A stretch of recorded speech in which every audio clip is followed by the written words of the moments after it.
A young man sits across from a sharp-dressed older man with glasses, who grins and pushes a document toward him, urging him to sign without thinking twice.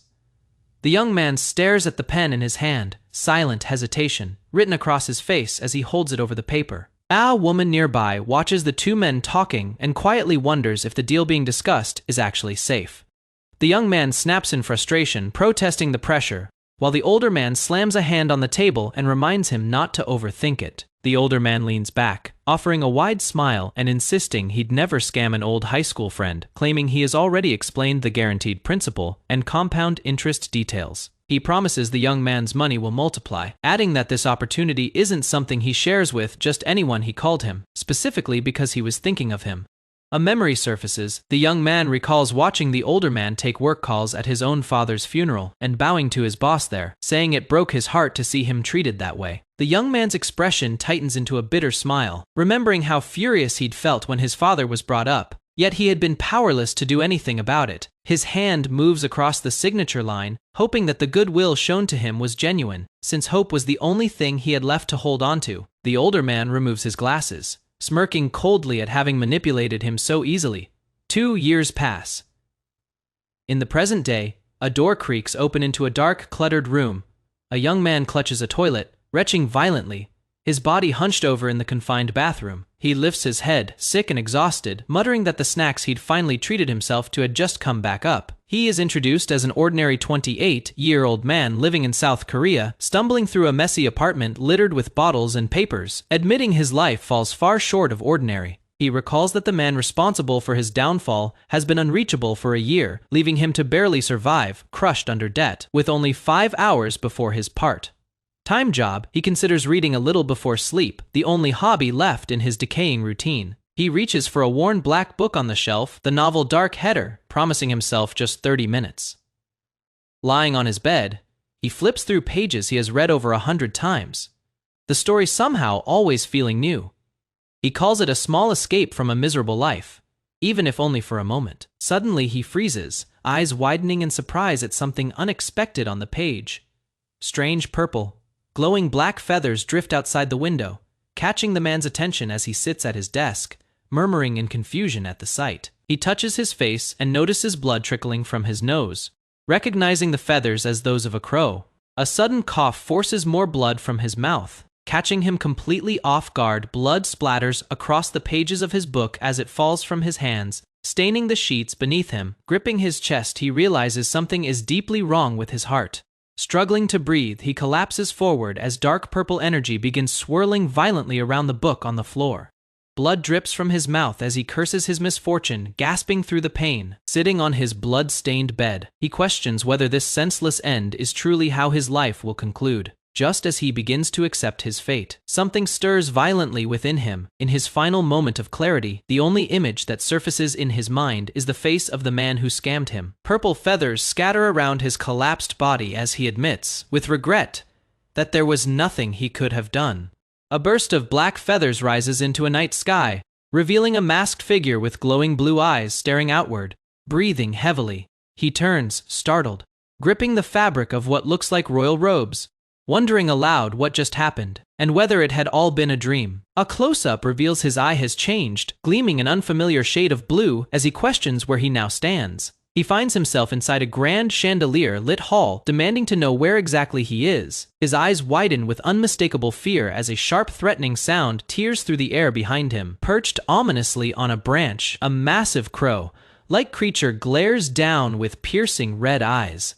Looking out through a window, he sees countless red-eyed crows perched across the bare trees beneath 3 strange-colored moons, letting out an exhausted sigh. One of the crows suddenly shrieks and dives straight toward him, sending him stumbling backward in shock. Cornered and desperate, he throws his arms up and screams for help, only to jolt awake on his bed, shaken and confused, wondering if the nightmare came from his recent lack of sleep. The crow lunges closer, its red eye burning through the dark as he begs desperately to wake up from what he prays is only a dream. Its claw brushes against his forehead, and he pleads again, eyes wide with disbelief at what he is seeing. Moments later, the same crow sits calmly against him, and he wonders aloud why the creature has suddenly turned so gentle. Without warning, the crow lashes out, diving at him with sharp talons extended. He looks up at a strange sky holding a red moon, a blue moon, and a small yellow star, realizing with dawning horror what this place might actually be. His reflection stares back at him, confirming that this world is nothing like the reality he once knew. A voice inside identifies him as Prince Ran-Abaran, spoken gently by someone named Anna. Summon a request to enter his chambers and he panics, scrambling to stop the door from opening while claiming he isn't feeling well. On the other side, a startled maid steps back, caught off guard by his reaction. He lies collapsed on the floor, groaning and clutching his aching head. A servant retreats after being told to come back later, while the man realizes with alarm that the name Ran-Abaran confirms his suspicions. Still dazed, he grips his head, piecing together that this place is likely the very novel he has read countless times before. He identifies the world as that of Dark Header. Now recognizing himself as the Empire's seventh prince, Ran-Abaran horrified. He remembers this character is fated to die a miserable early death within the story, screaming in denial at the realization. Sitting alone, he wonders how this could have happened. Stunned that of all people, he woke up inside this cursed novel. A composed aide named Sign arrives, formally announcing himself before the prince. He recalls that Sign is the seventh prince's loyal aide, reacting with surprise at seeing him in person. Sane and a young maid arrive together, explaining they came personally after hearing he had skipped dinner. Sane presents a prepared meal and gently asks whether the prince is feeling any better. Steadying himself, he resolves internally to stay calm and convincingly play the role of Abaran from now on. Standing before Sane and the maid, he assures them he is feeling somewhat better, prompting quiet relief from both. Sane instructs the maid, Anna, to set the table for the prince's meal, and she quickly agrees. As Anna serves the food, he studies the trembling girl and eyes the meal with visible suspicion, unsure if it is even meant to be edible. When he reaches to pour his own tea, his sudden movement startles her further. The pitcher tips and spills across the table, catching them both off guard. Anna's expression turns to pure horror at the small accident. She scrambles backward, panicking and repeatedly apologizing for the spill. He silently wonders why she is treating such a minor mistake like a catastrophe. Watching her continued distress, he questions why she is reacting as though it were some unforgivable disaster. He realizes the reason the body he now inhabits, Ran-Abaran, has a reputation as a scumbag. Memories surface of the prince's past cruelty, a man known for destroying property, lashing out violently, and even killing servants who angered him, making him infamous as the story's worst early villain. Sane interrupts the meal politely, apologizing for the intrusion, while noting how surprising it is that the noble prince had fallen ill. He adds that he is relieved to see the prince recovering, still holding on to his polished, courteous tone. Sane then presents a budget proposal, insisting it must be signed immediately since it concerns urgent matters.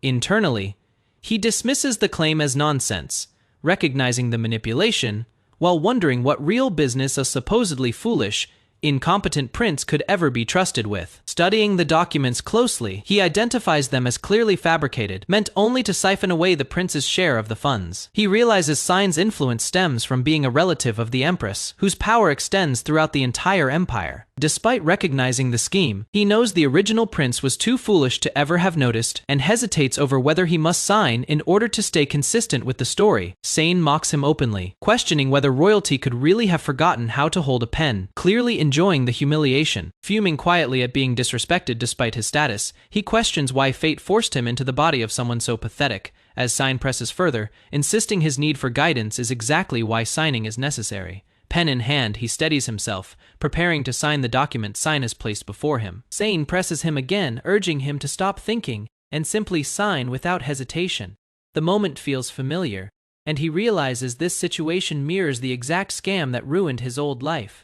He resolves firmly that he refuses to live that way again, letting the same trap repeat itself. Instead of signing, he questions Sign directly, pointing out that the math behind the proposal doesn't add up and calling it a clear waste of the budget. Sane reacts with surprise, admitting he hadn't expected the prince to think that far. Smirking, Sane pivots smoothly, suggesting he'll review everything again if the prince simply signs first, mentioning the meal getting cold. Sane presses once more, repeating his line about not thinking and just signing. Startled, the maid watches as something suddenly shatters and crashes to the floor. Sane's glasses lie shattered and soaked in spilled liquid, and he demands to know what happened, only for the prince to calmly claim his hand slipped. Drawing on his memorized knowledge of the novel, he reveals that Sign's connection to the empress is far too distant for her to even know he exists, shocking both Sign and the maid.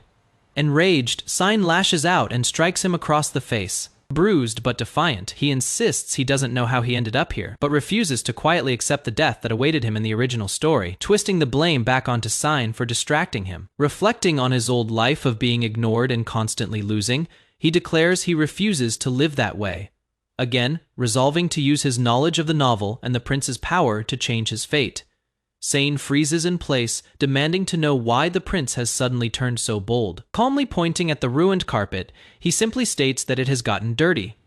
With cold authority, he orders Sane to clean it up himself, declaring with burning resolve that he will survive no matter what it takes. A golden light bathes an imperial hall as narration declares that the ruling family are treated as gods, their existence justified above all else. Silhouettes of golden-haired royals stand beneath the light, and the narration continues, praising their rare gifts and their radiant blonde hair as proof of divine right, a bloodline seen as untouchable and sacred. A steward with graying hair and a stern expression interrupts that praise. Adding one exception, the seventh prince is dismissed as worthless, unworthy of being counted among the golden royals. In a private study filled with scrolls and books, a black-haired young man reads a letter in silence. Around him, unseen voices mock his temperament and his dark hair, calling him a disgrace to the royal name. An older steward's face twists in anger as he rants about having wasted money and effort trying to secure a position, refusing to serve under someone he sees as beneath him, someone he considers a coward among the royals. The scene shifts to a grand room, where the black-haired prince sits calmly with a drink, while the ranting steward scrubs at the floor nearby, a young maid watching quietly from the side. The steward mutters about the humiliation of being made to clean, kneeling and wiping the floor before addressing the prince directly, reporting that the mess has been dealt with. Rising to leave, the steward's irritation boils over as he moves to storm off, knocking a cup from the table in his agitation, wine spilling across the polished floor.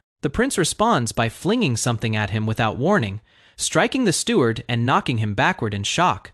Coldly, the prince tells him that wasting time complaining is unacceptable and orders him to use the moment to practice more. A close shot reveals the prince's eyes have shifted to a striking red, his expression unreadable as he commands the steward to clean the mess up, then repeats the order more sharply, demanding he move faster. The steward, sweating and unsettled, remarks that the prince seems different than usual, admitting he doesn't know what to say when reporting to the empress. Walking away, the prince reflects privately irritated that a man who cannot even speak properly to the empress would dare try to threaten him. He decides he needs to make his position clear so the steward doesn't cause further trouble. Back in the room, the prince turns to a young maid and orders her to cover her ears. Startled, she stammers in confusion, unsure what he means. His tone turns darker as he warns her that what comes next isn't meant for someone like her to hear, threatening that if she listens in on even a single word, he'll have her working without the use of her fingers. Frightened, she quickly agrees. The maid clamps her hands over her ears, gritting her teeth and shutting her eyes tightly, bracing herself as the tension in the room rises. The prince stands in profile, his expression unreadable as a blurred exchange plays out around him, words too faint to make out, only the tension in his stance giving anything away. The steward's face fills the frame, sweat forming on his brow,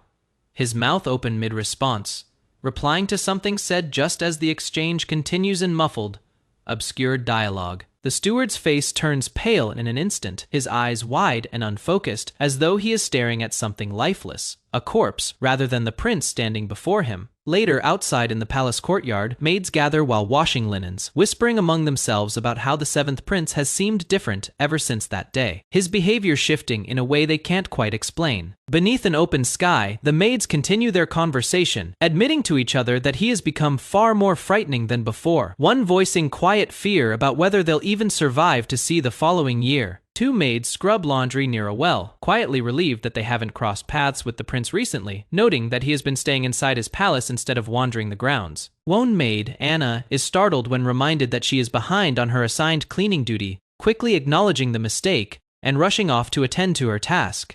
Inside a quiet library filled with stacked books, a passing thought notes simply that the weather outside is pleasant. The black-haired prince stands by a window holding tea, reflecting privately that mimicking the personality of the original seventh prince from the novel keeps him from drawing suspicion, though he notices the servants seem to avoid him out of fear. Walking down a dim corridor, he considers how a man named Sign no longer shows him disrespect and has kept his distance entirely since a certain incident, admitting he'd rather not have to throw another teapot at someone's head again.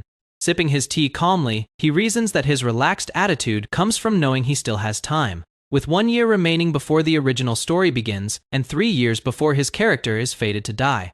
A flashback shows a younger version of him sitting among towering stacks of books, engrossed in reading a worn novel titled Dark Header, a story he treasured so much he read it over 100 times after finding it tucked away in a local library. Back in the present, he smiles serenely with his tea, telling himself the story's true protagonist won't appear for a long while yet, so he might as well enjoy his remaining peaceful time. Gazing out at the sky, he remarks on how nice the weather is, musing that if he had wings, it might be pleasant to look down at the scenery from above. Suddenly, his expression shifts to shock as something unexpected overtakes him. His eyes wide with alarm, a teacup shatters violently, flying apart in fragments as an unknown force erupts around him. Gripping at his own body in panic, he cries out that something is happening to him all of a sudden, feeling as though he is burning from within. Struggling against the sensation, he notes that this feels different from anything he has experienced before. His entire body seemingly consumed by fire. Outside the door, Anna calls out to ask permission to enter the study for cleaning, unaware of the crisis happening within.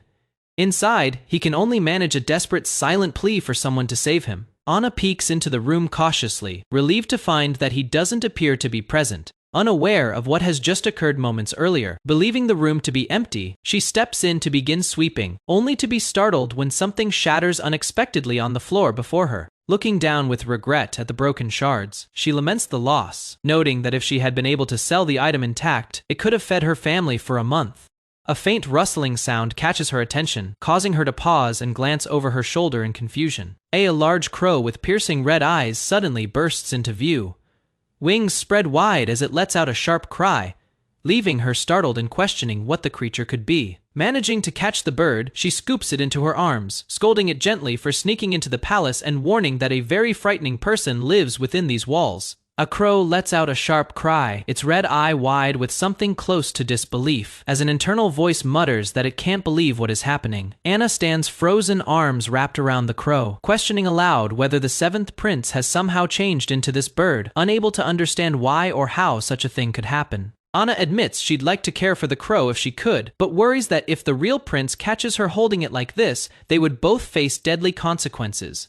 The crow suddenly reacts internally, realizing in horror that it is in fact that very prince. Panicking, the crow desperately tries to communicate, silently pleading not to be let go and insisting that this counts as a royal order. But Anna, unaware of the truth, tosses the bird into the air and tells it to fly far away. The prince plummets from the tower, screaming internally that he is going to die, his crow form spiraling helplessly through the sky before crashing toward the forest below. Mid-fall, he frantically wonders what he needs to do to survive, realizing through the panic that he might be able to use the wings now attached to his body. Fighting against the fear gripping him, he commands himself to fly, refusing to accept dying in such an undignified, accidental way. Struggling against the wind, he begs his own body to cooperate, repeating the plea to fly as he barrels toward the trees below. Just before impact, his instincts take over, wings spreading out as he reacts on pure survival instinct, uncertain what is happening to him. To his shock, he finds himself gliding steadily through the air, marveling that he is actually flying, before a new worry creeps in, whether he'll be able to turn back into a human again. Night falls over the palace, twin moons glowing softly above the domed rooftops as the scene shifts to later that evening. Back in his room, gasping for breath, he confirms with relief that he successfully reverted to human form, admitting he tested the transformation several more times just to be certain it wasn't a fluke. Catching his breath, he marvels that he seems capable of shifting into a crow purely through will, calling it an entirely unexpected ability he never knew he had. He questions where this power came from, wondering if it might be tied to a strange crow that had latched onto him on his very first day in this world, noting that nothing like this ever appeared in the original novel. Turning a doorknob quietly, he resolves that although he doesn't understand the origin of this ability, he must keep its existence a secret from everyone around him. Staring out a window, he considers how this unexplained power could complicate matters, since anything unaccounted for by the novel's plot has the potential to derail the story's intended progression. A servant's voice interrupts his thoughts, reminding him that the evening ritual is about to begin, and that he must prepare to attend, while he privately suspects the ability is somehow connected to a figure named Manus. Steeling himself, he acknowledges internally that the long-anticipated day has finally arrived. The scene reveals a monthly ritual where the emperor and his primary children gather for what is technically labeled a religious ceremony, though it functions as an unofficial succession test, one that notably excludes the seventh prince from consideration entirely. Standing at the far end of the hall, he reflects that witnessing this ritual firsthand feels entirely different from simply reading about it in the novel. Taking his designated seat at the very end of the table among the other royal siblings. In the grand hall, two royal brothers stood with shining blonde hair, drawing every eye. Beside their brilliance, the seventh prince looked as plain as a crow. A dark-haired young man stood among the royals, silent and composed. A voice cut through the air, calling him a half-witted bastard, who dared to hold his head up without shame. He recognized the one speaking, the eighth prince, Silos, Aberan, 17 years old, his half-brother by blood, but not by respect. Silos mocked him openly, questioning whether he had lost the ability to understand words.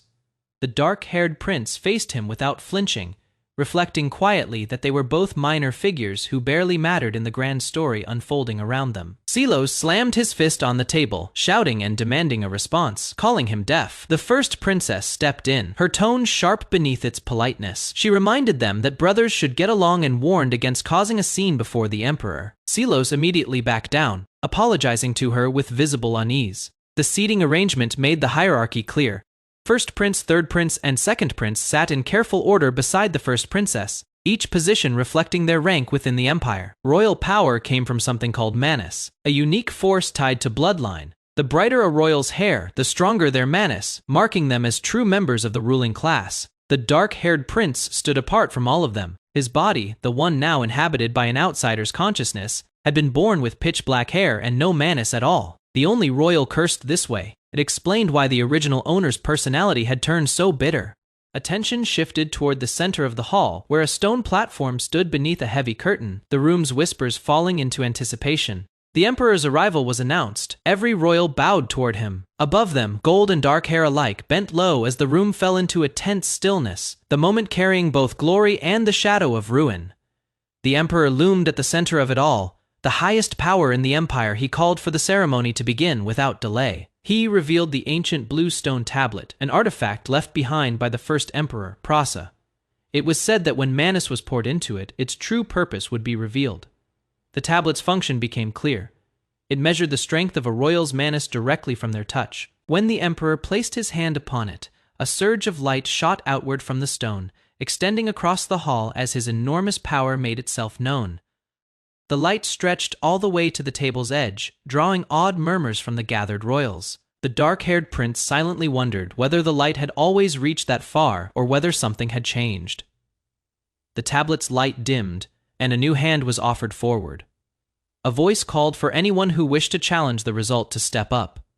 The dark-haired prince spoke, his voice steady. He declared that he would attempt it himself, drawing a surprised glance from another royal nearby. Tradition dictated that only the first prince usually took part in this ritual, since manus rankings, once measured, were rarely challenged or overturned by anyone else. The amount of manus reflected raw power itself, and it was well known that the first prince liked to display his strength periodically in front of the other royals, reinforcing his position. The first prince stood confident, his bearing radiating dominance. His display was meant to remind everyone present exactly who sat at the top of the hierarchy, and who was destined to become the next emperor. A choked sound escaped his throat as his expression darkened, eyes glowing faintly against the shadow covering his face. The first prince froze in shock, spinning around and shouting for his brother, his calm shattered in an instant. Blood streaked down his face as panic spread through the hall. Voices cried out for someone to find a doctor immediately. Amid the chaos, the dark-haired prince stood still by the window, rain pouring outside. He alone understood exactly what was unfolding before him. The first prince collapsed, blood pouring from his entire body, his life slipping away as death closed in fast. The screen turned dark red, marking the true story's beginning, signaling that everything before this moment had only been the setup.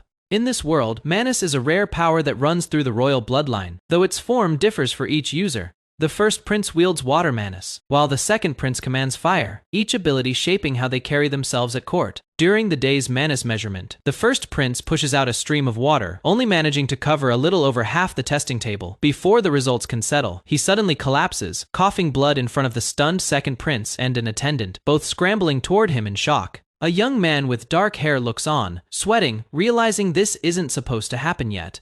In the original story, the first prince wasn't meant to cough blood for another 6 months, meaning the protagonist's arrival is still far off. Elsewhere, questions swirl around this same dark-haired man.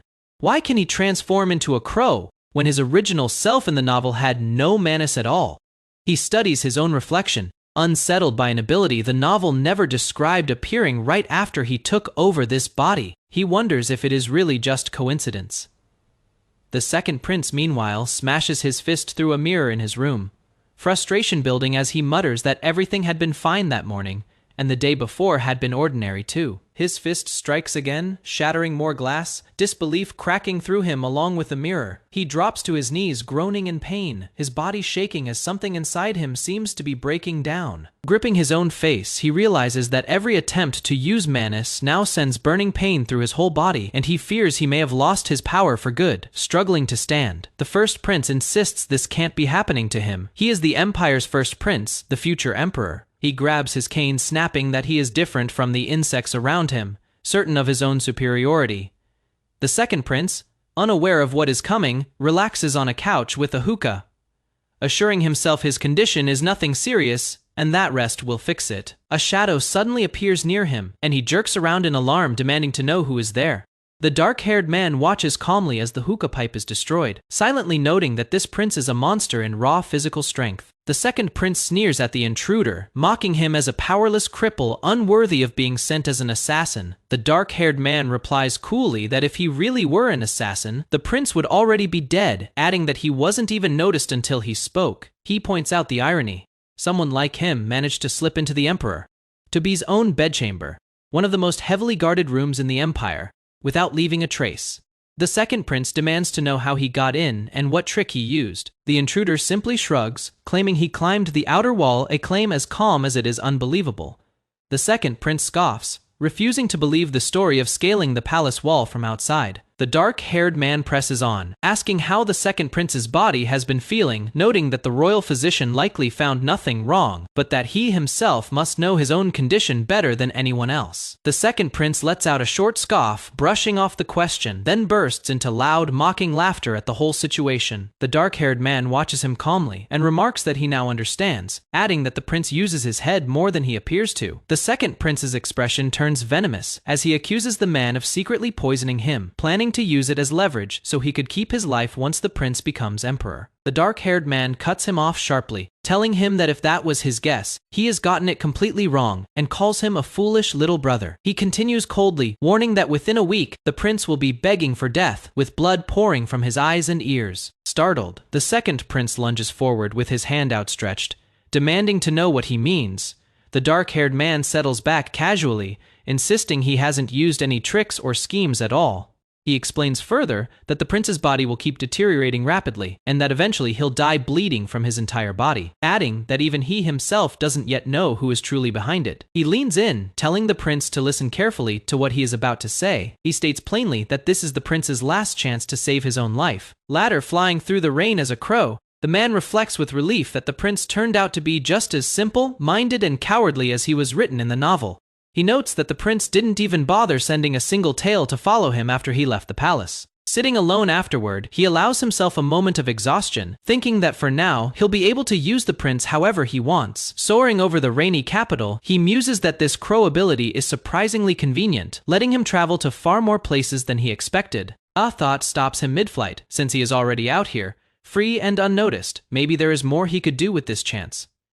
He continues gliding silently over the sleeping city below, turning the idea over in silence. Back at the palace, a servant standing before a grand door remarks that the prince hasn't eaten in 2 days, worried by the lack of any movement from his room. Startled by the fear that something terrible might have happened, another maid panics, imagining harsh punishment for failing to protect a royal, and cries out in alarm. A servant panics as a fist slams into a wooden door, shouting in alarm that the prince might be in danger. The dark-haired man steps out, annoyed by the commotion, asking what all the noise is about, as a maid stumbles forward carrying a tray.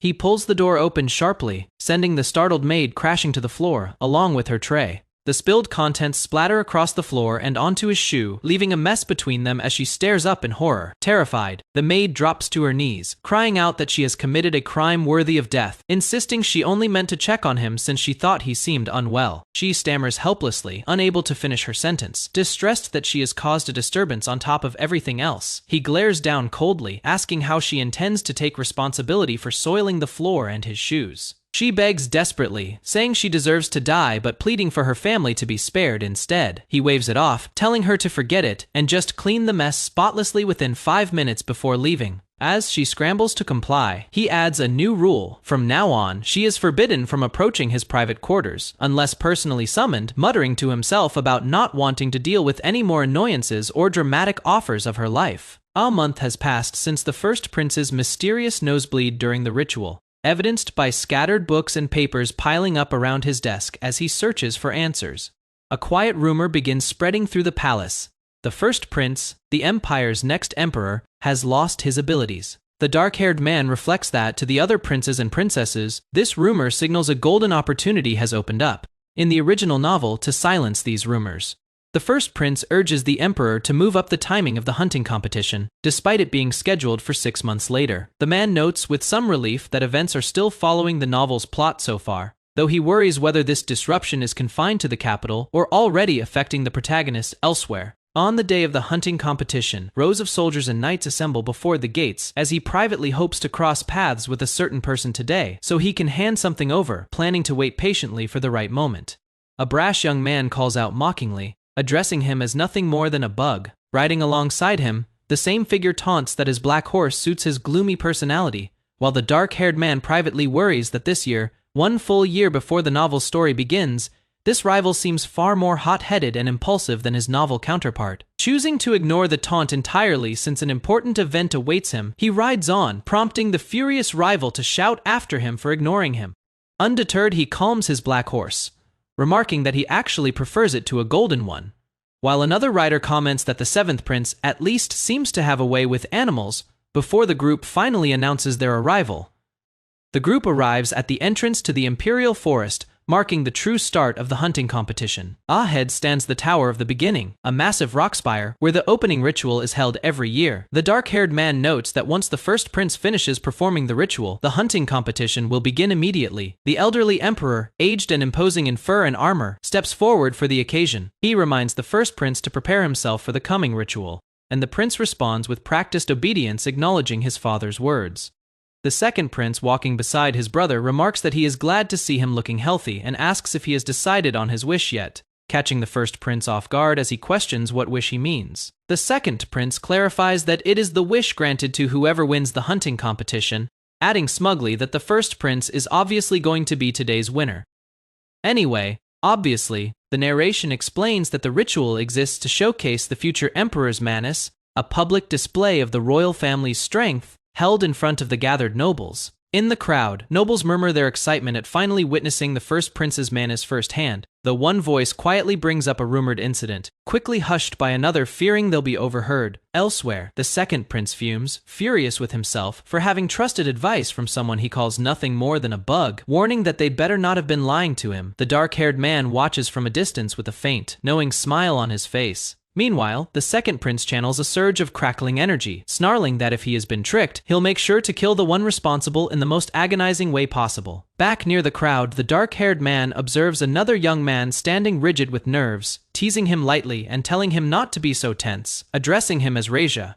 He reflects privately that as long as his instructions were followed properly, something interesting is about to unfold. A massive surge of blue mana tears through the sky as a robed figure stands at the center of a swirling vortex, arms raised, drawing power from every direction while a crowd watches from the shadows below. The storm collapses inward, sweeping across rooftops and cratering the ground as a lone figure is caught in the wreckage, flung through the debris while the shockwave rolls out toward the gathered onlookers. Streaks of energy slice through the rain-soaked battlefield, and a warning rings out to stay clear of the vortex.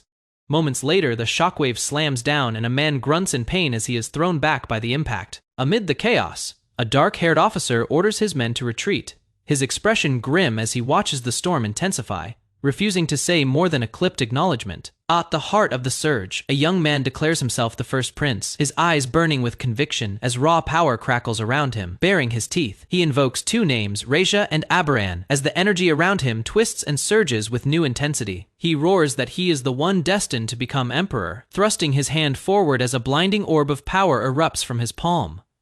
The explosion tears upward through the sky, the shockwaves rippling outward as the figure hangs suspended at the center of the blast, arms outstretched. The energy climbs higher, still crashing against jagged rock formations, as two figures below raise their arms, channeling the storm toward its peak. The sky fractures with light as the surge reaches its climax. Crowds gathering below watch as the phenomenon builds to an overwhelming crescendo. When the storm finally settles, rain falls over a cluster of stunned soldiers, their faces pale and speechless at what they've just witnessed. A grizzled officer, decorated with medals, studies the aftermath and mutters that this is the menace of the royal family, awed by its scale. Elsewhere, a triumphant blonde man pumps his fist as the crowd erupts into cheers, chanting "Long live the first prince." Later, in a dim room, a young man is handed nothing but a plain stone and told to pour his manis into it, and he explodes in outrage, certain he is being mocked. The man holding the stone calmly explains that it can absorb polluted manis, adding coolly that refusing treatment simply means dying instead. Trembling with anger and fear, the blonde man grits his teeth as he is told there is no intention of saving him against his will. Riding through open countryside, the black-haired protagonist reflects that the item bought him valuable time, one meant for later in the story, and figures using it early won't cause any real problems. A servant staggers up a hill under a heavy strapped bundle, greeting the seventh prince nervously as he struggles with the weight. The servant explains he has brought the bag exactly as instructed, and the prince, seated and composed, simply asks if he has finally arrived. In a firelit room, a hooded figure turns with a sharp remark, accusing the servant of being unable to handle even a simple task, demanding to know if the bag was brought back untouched. A nervous, sweating aide with glasses guides a wild black horse, muttering to himself about how rough the animal is before admitting he brought it to the seventh prince. On purpose, a horn sounds twice across the open field, its deep call echoing through the grounds. A bearded, golden-haired noble raises his hand as the ritual horn finishes, marking the formal start of the event. A banner announces the royal hunting competition as rows of armored knights and nobles line up on horseback, ready to move. Several young competitors sprint forward on foot, arguing about their odds. One wonders if winning could earn him a wish from the emperor, but another dismisses the idea, certain the royal family will take the prize again. The seventh prince watches the crowd rush off and remains unbothered, noting privately that the competition means little to him right now. He considers staying low and avoiding attention. An older knight with gray hair marked by his medals and rank asks his companion Tolan for his opinion on the opening ritual, revealing his intent to track down the former imperial knight commander referred to by the name Agony Fetus. Tolan, a younger man in glasses, reacts with awe, calling the ritual truly the power of a god. The older knight remarks that watching the ritual made him feel as though the emperor meant to break the spirits of the gathered nobles. Tolan immediately panics at the comment. Tolan begs him to only say such things when they're alone. The older man brushes off the warning, insisting no one is close enough to overhear them. The gray-haired knight adds that there is a reason he has survived this long, at least for now. The prince rides his black horse deep into the imperial forest, checking a map as hoofbeats thunder beneath him. A caption explains the forest is split into 3 zones for the hunt. The map details the layout, a small animal zone near the entrance, followed by a medium zone, with the large animal zone lying farthest into the forest. A flashback shows a warrior kneeling before an emperor-like figure presenting the corpse of a golden fox. The narration notes this was only mentioned briefly in the original novel, leaving the exact location of the fox unknown. The narrator explains this uncertainty is why he had been scouting the vast forest from above in the form of a crow, searching for clues. Now back on the ground, the prince reasons through the clue about the original hunter washing his hands in water right after the kill, concluding the golden fox's location must be near a lake to the southwest. Riding hard through the trees, he decides to get ahead of a rival and wait for the right moment to strike, remarking that his horse sometimes seems to understand exactly what he is saying. Elsewhere, a young knight named Sign is relieved he managed to bring the required bag in time, thinking he worried for nothing and hoping to properly deliver it to Duke Agony Fetus. Suddenly, arrows streak past the horse's head as the rider ducks in alarm, the animal recoiling under the surprise attack. A heavy boot slams down onto the grass as a startled voice cries out, demanding to know what is happening, closing the sequence on the sudden ambush. The prince's black horse suddenly halts mid-ride, ears twitching. He asks if it is stopping because it is sick. He tries again, wondering aloud if the horse has spotted a beast nearby. A young man's eye narrows in dawning dread, muttering, "Don't tell me," as he senses what is coming. Riding alone through the trees, the prince questions whether the bag strapped to his horse is simply too heavy for it to carry. The horse plants its feet and refuses to move. The prince snaps at it, pointing out that other horses pull entire wagons, while this one struggles with just a bag and a rider. Gritting his teeth in frustration, he threatens to tell the stable master to starve the horse if it keeps acting so stubborn. A dark shape crashes down into the grass with a burst of leaves and dust hoofbeats echo through the forest as a second rider on a smaller horse closes in from behind. Staring at the reveal, the prince turns his back to the scene, quietly cursing his rotten luck. Watching the sunlight filter through the canopy, he reflects that catching a couple of wolves or deer should have been simple by now. Nearby, Talon trudges along carrying a heavy pack, remarking that luck clearly isn't on their side today.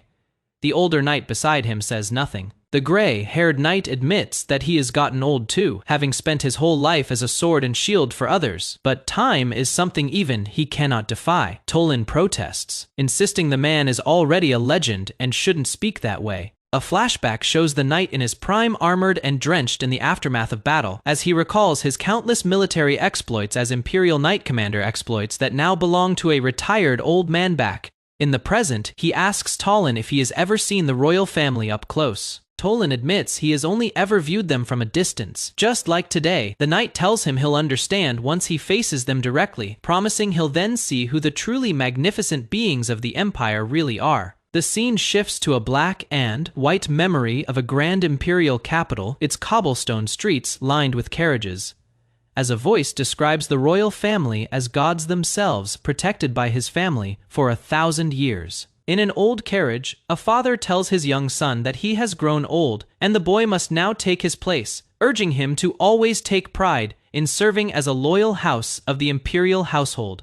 The boy answers eagerly. The father points out the window, explaining that the merchant caravan passing by belongs to their family, proudly supplying goods to the imperial family. He continues the tour, noting that after this stop comes the temple. The carriage suddenly jolts as the horse rears back in fright. A servant cries out asking what is happening, while another apologizes profusely, explaining that something got caught in the wheel. Back in the memory, the father orders his son to get back inside the carriage, while a guard steps forward, promising to handle the cleanup himself. A body lies motionless on the stone street, limbs sprawled as the father stands over it in silence. Blood pools near the carriage wheel, streaking across the cobblestones where the accident occurred. The father studies the corpse and identifies it as a vagrant from the area, noting that the person appears to have been caught stealing imperial tributes from the temple. A shadowed figure looms within a distorted eye-shaped frame as the father dismisses the death, calling it a common sight around here. Back inside the carriage, the boy asks his father what is happening and says he wants to go outside too. The boy's father sharply orders him not to come out, startling the child. The boy quietly calls out to his father, only to be cut off as the older man insists he mustn't come out. Trailing off mid-sentence, the father's expression turns unreadable as he claims it is nothing at all. The scene shifts back to the present, where the aging duke watches the forest and privately notes that the dead vagrant's child couldn't have been older than 10. He continues the thought, reasoning the child must have been younger than his own son and was likely burned in the incinerator afterward, quietly questioning whether darkness exists even within such a noble empire. Tolan interrupts, urging the duke that they have no time to admire the scenery and must keep moving to save face for the family's name. The duke apologizes for the delay and reveals he knows a nearby spot where a golden fox has been known to appear. Elsewhere, the prince trudges through the forest under the crushing weight of his bag, gasping for breath and vowing to turn his horse into a roast once he gets back. He realizes that carrying the bag prevents him from transforming and worries about losing track of Duke Fetus while deciding whether to change back and return scouting. Earlier as a crow, he had already noted that even the small animal zone carries real danger, since a wild beast could appear at any moment. Rustling erupts from the bushes ahead, and he braces himself, wondering if something is finally emerging. Panicking, he curses under his breath, reluctant to abandon the bag, and regretting not bringing even a simple weapon, since it seemed like a hassle at the time. He shrugs off the fear, deciding he'll simply run if things get too dangerous, then spots something in the distance. a black horse charging toward him. The impact sends him flying, his scream tearing through the clearing as the horse plows straight into him. The prince stares in shock at the figure sprawled beside him, recognizing the hair color and stammering, in disbelief at who it might be. Elsewhere in the rain-soaked forest, the Duke calls out for Talon, asking what the noise was and whether he is alright. While a third figure crouches hidden among the bushes below, the prince lifts the unconscious Aide's head and realizes with growing dread that the blue hair belongs to Duke Fetus Aide, identifying him as Talon Krisa. Panicking, the prince clutches his bag and admits to himself that he is in serious trouble, having never expected to run into this man under these circumstances. A caption introduces the approaching figure as the former Imperial Knight Commander and war hero, shown mid-swing with his sword raised against the sky. The caption continues, naming him as Duke Agony Fetus, revealing that in the original novel, this man is destined to become the teacher of the story's protagonist, and the figure who will one day turn the entire empire upside down. In the depths of the forest, Duke Fetus advanced with his sword drawn, calling out the name, Agony Fetus. Hidden behind a thick tree trunk, the seventh prince froze in place, sweat on his brow. Realizing he could not afford to be seen by the Duke here, the prince recalled his plan. He had intended to wait near the golden fox's habitat, holding the dead fox as bait. When Duke Fetus arrived, the prince would accuse him of trying to steal a royal's hunting prize. From there, the prince planned to hand down an unreasonable punishment, forcing the Duke's aide, Tolan, to carry a heavy sack of stones throughout the competition. In his mind, that alone should have settled the matter cleanly, but the plan collapsed. Rain poured down as the prince clutched his chest, panicking, admitting to himself that everything had spiraled far beyond his control. Elsewhere, Duke Fetus knelt over a heavy stone lying in the grass, studying it closely. He noted its unusual weight and suspected it had been thrown deliberately. Standing among the trees, the Duke considered the possibility that the stone had not been meant for Talon alone. He wondered aloud whether an assassin had been targeting him directly. Nearby, Talon lay sprawled on the ground, injured and disoriented, weakly calling out for the Duke. The Duke rushed to his side, urging Talon to regain consciousness and share anything he could remember about the attack. Watching from hiding, the prince reflected on the weight of the situation. The Fetus family had guarded the royal bloodline for over 1,000 years and stood as the most powerful house in the empire. He was already regarded as the least capable of the princes, and he understood that if word spread he had attacked Duke Fetus, his position would become unsalvageable. Talon, still dazed on the ground, struggled to piece together fragments of what he had witnessed. The prince's panic deepened. Rain streaked down his face as his thoughts spiraled, repeating the same desperate question of what he should do next. A wound was visible on Talon's neck, the injury more serious than it first appeared. He apologized to the Duke, explaining that the attack had happened too suddenly for him to react. The Duke accepted the explanation for the moment, telling Talon to speak up if any details came back to him. As he turned, his expression sharpened with suspicion. A close, hardened look crossed the Duke's face, his eyes narrowing as if sensing something was being concealed nearby. Seizing the opening, the prince bolted from his hiding place, gritting his teeth and telling himself this was his only chance to escape. Duke Fetus reacted instantly, sword in hand, ordering Talon to wait as he took off in pursuit, vowing to catch the attacker himself. The prince ran without pause, his stamina draining fast, cursing the added burden of the heavy bag strapped to his back as he fled through the trees. Slowing for a breath, he questioned whether he had finally put enough distance between them, convincing himself that outrunning an old man should be simple. That confidence shattered the instant Duke Fetus appeared right behind him, blade raised, moving with a speed that defied his age. The prince realized, with dread, that the Duke had never truly retired. Cornered, the Duke demanded answers, questioning whether the prince was an anti-imperialist or a member of some hidden cult. The prince refused to disclose himself, warning that no one could escape Agony Fetus. Sprinting further into the rain-soaked path, the prince understood that capture was closing in fast. Still sprinting through the forest, the prince questioned whether he had any option left besides ditching the heavy bag and transforming into a crow to escape faster. He cursed his luck, wishing he still had the black horse that had abandoned him earlier. He decided against transformation for a moment, choosing instead to keep running on foot as fast as his legs allowed. His shape blurred mid-motion, dark feathers replacing his outline as he pushed himself to move faster than before. The transformation completed in a burst of motion, his human form giving way entirely to something faster and lighter. Behind him, Duke Fetus noticed the sudden shift, confused that his target had somehow gained speed and changed shape right before his eyes.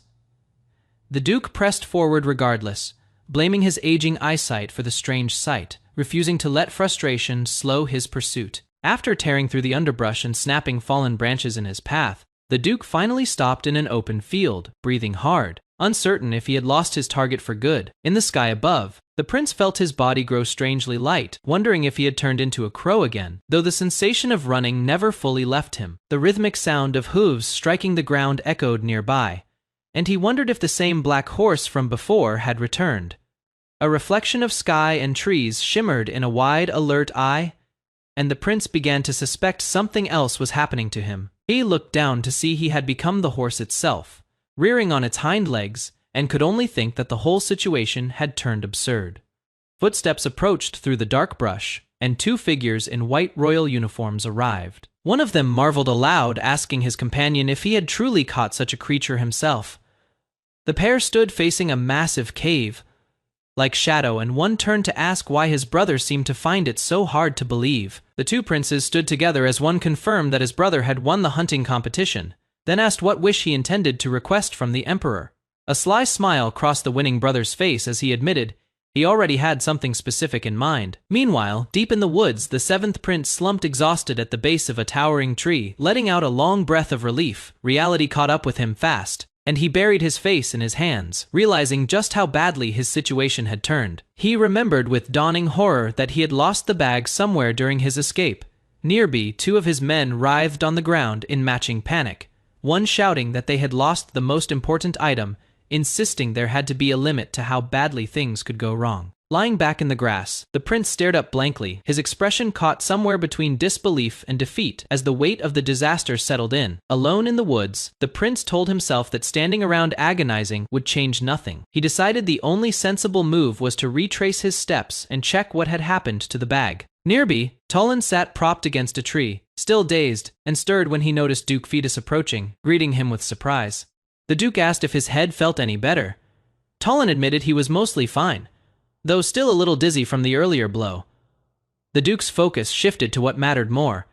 He confessed with visible frustration that he had let his target slip away, unsure if the man had simply been fast, or if his own age was finally catching up with him. Tolan pointed toward a bag sitting nearby, mentioning that he had picked it up on his way back after finding it dropped in the grass. He noted it looked expensive for something left lying around, and questioned why on earth it was stuffed full of stones. From nearby, the seventh prince kept his composure, claiming he had no idea, suggesting it might have simply been someone's prank. Before he could finish the thought, Duke Fetus turned sharply, immediately recognizing the bag and closing the distance toward him with Tolan at his side. Startled, the aide pointed straight at the prince, blurting out his identity in shock. Both the Duke and Tolan dropped instantly into a respectful bow, greeting the seventh prince with visible unease. Recovering first, the Duke asked cautiously whether the bag belonged to him. The prince answered simply that he had been wondering where it disappeared to. Tolan's suspicion sharpened. He asked pointedly why his own item was found near the bag, demanding to know if the prince had stolen it from him. The Duke stepped in with mild offense, calling the accusation absurd, insisting he had merely come across the bag by chance while walking through the grass. The prince pressed further, remarking that anyone accused of theft would say the same thing, since no one wanted to lose a hand over it. The Duke swore on his own life and his family's honor that he was telling the truth. The prince then turned his attention elsewhere, asking why the Duke's aide was bleeding. The Duke explained it was from a short while earlier, describing it only as a sudden accident. Tolan stayed silent, sweat on his brow, clearly holding back whatever he actually remembered. A tense shadow loomed as the scene flashed back to the chaos of the chase, sword drawn mid-motion against the dark shape that had been pursued through the trees. Back in the present, the aide hesitated before speaking up again, addressing the prince directly with growing suspicion in his voice. The prince cut him off sharply, declaring it unacceptable for someone of lesser status to interrupt a conversation between royals, calling him a poorly educated brat for the attempt. Turning back to the Duke, the prince suggested that if Tolan's outburst was due to his head injury still not healing, perhaps the Duke should lend him a sword so he could settle the matter himself. Tolan froze, gripped roughly by the hair, sweat pouring down his face as the threat hung in the air. Tolan's eye trembled as he tried to speak, addressing the prince but unable to finish his sentence, sweat and fear plain on his face.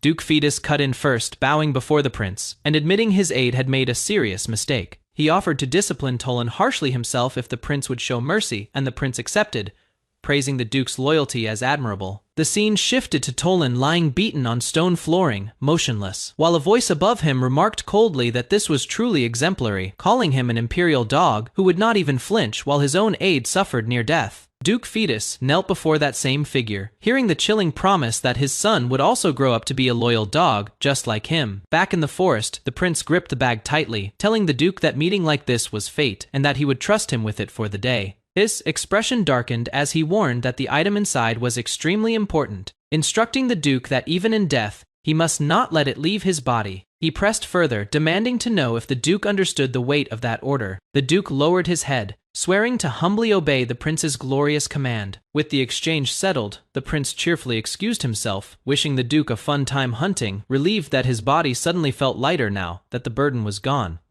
Walking off alone, he privately admitted his performance had been terrible, but told himself he needed to plant at least that much of a seed, feeling sorry for Tolan all the same. Elsewhere, Tolan apologized to the Duke for causing him trouble, and the Duke brushed it off, telling him to be grateful his limbs were still intact before suggesting they head back to rest for the day.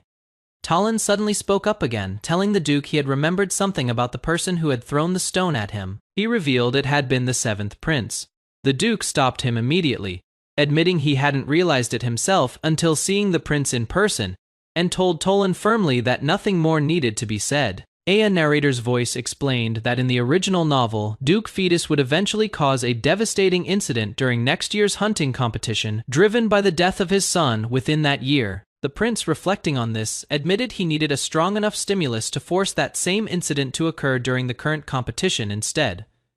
Elsewhere, one of the golden-haired princes announced his wish to the emperor would be developing the land around the temple. His brother sneered instead, declaring he would clear out the vagrants he saw as parasites infesting the imperial capital. The narrator's voice returned, addressing Duke Fetus directly, stating that his future was already set. The Duke's fate was declared. He would rebel against the royal family because that was determined to be his destiny. A sudden light cuts across the darkening sky above the forest, streaking down into the trees as dusk settles over the land. Ran crouches low behind the bushes, glancing around cautiously, relieved that he checked the sky more than 10 times before coming down, confident there were no witnesses to see him land. Walking past a camp of tents, his thoughts turn bitter. He thinks about what he did to Fetus and Tolan, feeling as though the events twisted him into someone he never meant to be. He accepts it grimly, reminding himself of the villain role he now carries. His memory shifts back to right after a competition had ended, where he crosses paths with someone unexpected in the open field. A woman recognizes him, first greeting him warmly, and remarking how unusual it is to see him walking alone through the forest like this. He is caught off guard, realizing she is the first princess, someone he never expected to run into in a place like this. He offers her a proper greeting, but she brushes off the formality, reminding him they are siblings who share the same imperial blood, and don't need such stiffness between them. She asks him plainly where he left the horse he rode out on since he has returned without it. He fumbles for an answer, claiming he only wanted fresh air and left the horse back at the quarters. She tells him she doesn't understand his explanation. Her tone sharpens as she asks why he would lie to his own flesh and blood. Startled, he asks what she means by that. She explains that while strolling through the western forest that day, she came across a masterless black horse, an unfamiliar color, and when she asked her servant about it, she was told it belonged to him. Her expression darkens as she reveals she personally ordered that black horse killed, stating that livestock which fails to obey royalty deserves to die. Alarmed, he immediately kneels and apologizes, explaining that embarrassment over losing the horse made him twist the truth without thinking. She tells him to raise his head, saying his posture makes it look as though she is punishing her own brother. She adds that she is simply relieved he made it back safely on his own, offering him another horse anytime he needs one. Once she is gone, he reflects that the first princess is a difficult person to read, since it is nearly impossible to tell what she is really thinking. She, meanwhile, wonders privately why he left so quietly, questioning whether the ability she assumes he has simply doesn't work on her. Later, beneath a night sky near the tents, he starts to explain himself, insisting it wasn't what it seemed. The man across from him interrupts with his own theory instead, that he was chasing a beast, tripped over a rock, fell, and struck his head on another rock entirely. A duke sits with his aide, remarking that he has witnessed every kind of injury at the royal hunting competitions over the years, but never one caused by nothing more than a couple of rocks. The aide, bandaged and pale, listens as the duke asks how long recovery will take. The Duke warns that despite appearances, the injury is serious and demands at least a week of strict bed rest. The aide panics, protesting that a week means missing the entire competition, insisting his duty as an aide requires him to stay by the Duke's side no matter what. The Duke cuts him off gently, telling him recovery comes first and that he should rest until the closing ceremony. He assures the aide that he and Jack will manage the rest of the hunting competition without him. Reluctantly convinced, the aide agrees to do his absolute best to rest, promising to honor the Duke's wishes. Alone with the Duke afterward, the aide points out that in all his years of service, this is the first time he has ever been given a day off, joking that his real dream has always been to eat and play, if only he had the money for it. The Duke laughs, declaring he'll win the competition just for the sake of that dream, promising to reward him afterward with development rights to a gold mine. That night, a candle flickers on a wooden table as the aide sleeps restlessly, jolting awake with a gasp. His hand raised as if bracing against something unseen, Summonon speaks close to his ear, holding a small wrapped object near his face, as he cries out in shock. Elsewhere, someone reflects coldly, calling the aide's devotion truly exemplary, mocking him as an imperial dog who doesn't even flinch when facing mortal danger. In the darkness, a grieving man covers his face, weeping as he murmurs that his son will grow up to be a loyal dog as well, just like his father before him. The Duke lies awake at night, unable to sleep, deciding that maybe stepping outside for fresh air will help clear his mind. His expression tightens as memory pulls him elsewhere, toward a heavy stone-covered pack sitting beside a young boy standing in the dark. The pack rattles as father and son walk together through the night forest beneath a red moon, the father telling the boy there is something important he wants to show him at the temple. Inside the temple, the father recounts an old legend of a time long ago when the world was consumed by chaos and turmoil before a being of salvation descended from the heavens. The boy lights up, recognizing the story from a book, asking if his father is talking about the legendary figure known as Sierra the Great. Standing before a towering statue gripping a massive sword, the father explains that this god-like figure wielded mysterious power strong enough to subjugate those who endlessly waged war.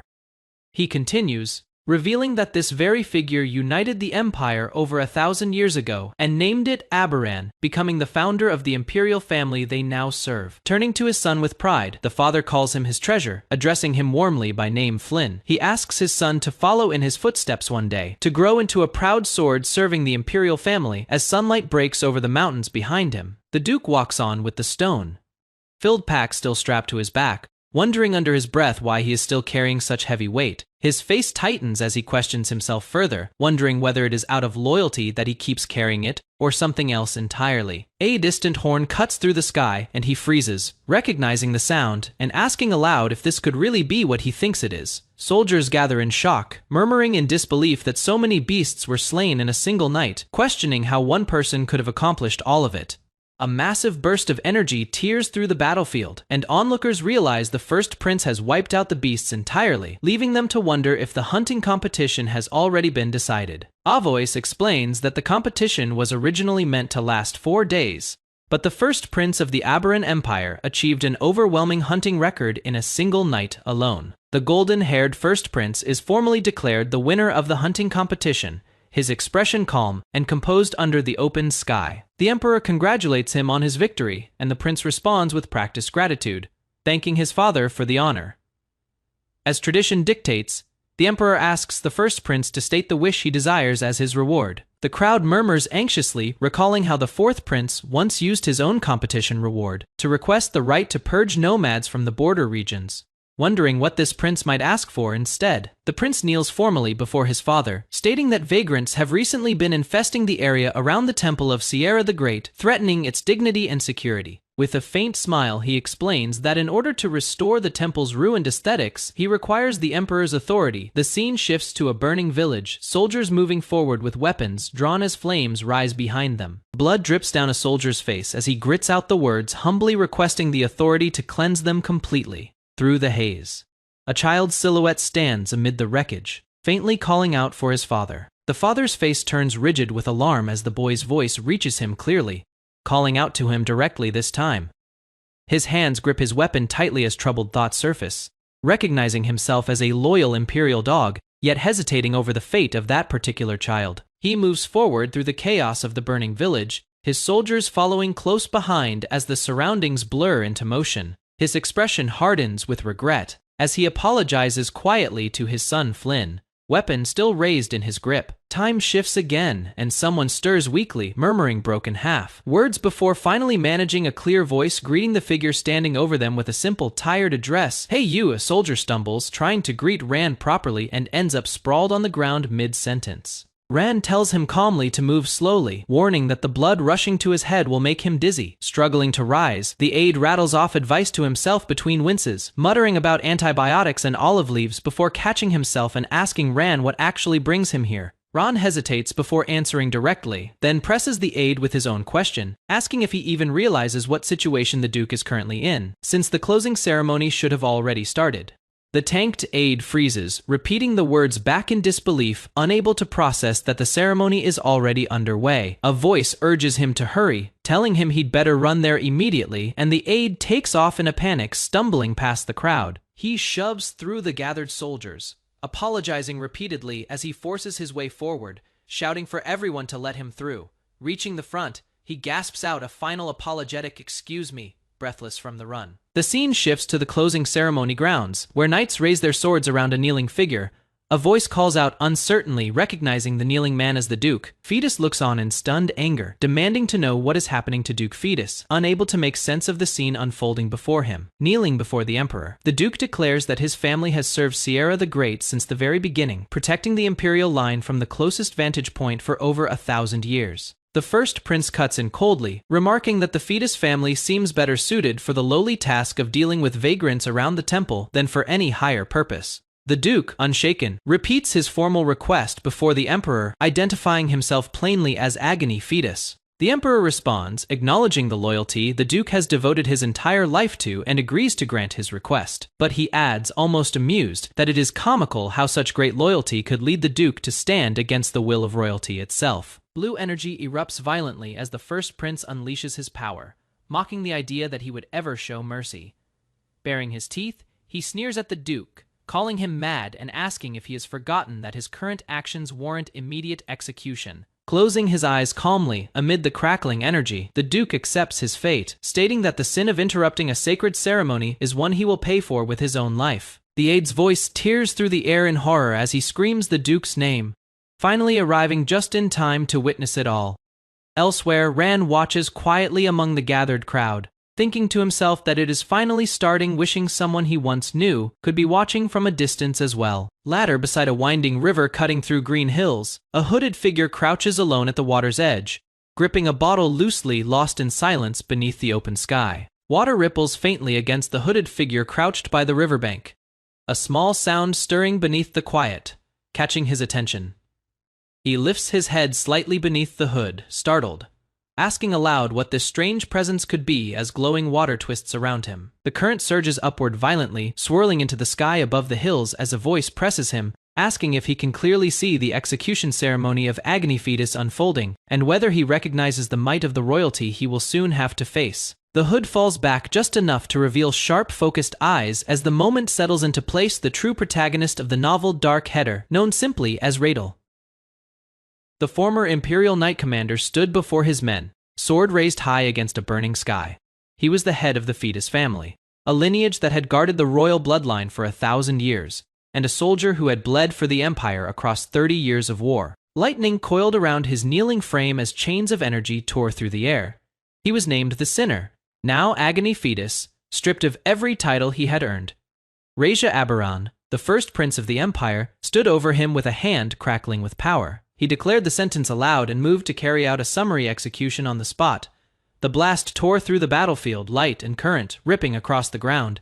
As the man's silhouette convulsed under the strike, the soldiers behind him stood frozen, faces pale, throats tight with disbelief at what they had just witnessed. Consciousness slipped as the current dragged him under, his voice breaking apart mid-thought. Unable to draw a breath, something shifted. A different face surfaced within the same collapsing light, eyes snapping open to a scene that did not belong to him. A voice called out a name that was not his own, confused at finding him in this place. Another voice spoke of him faking dizziness earlier, relieved now to see him looking well. A wounded man among the group turned to another, admitting shame at parting in such a pitiful state, asking him to look after someone named Flynn. A third figure standing apart cut him off with a single word, The one who had interrupted studied him closely, recognizing the face in front of him as belonging to the seventh prince. Overwhelmed by the flood of unfamiliar memories and voices, he struggled to make sense of what was being said around him.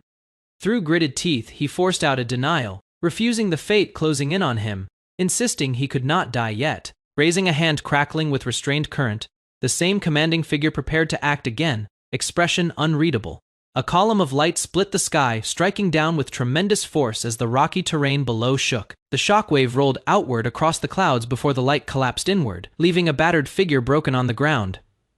Another man watched from below, arm outstretched, golden hair catching the light as the aftermath settled around him. A young boy with round glasses was gripped by unfamiliar hands, his face caught between shock and desperate urgency.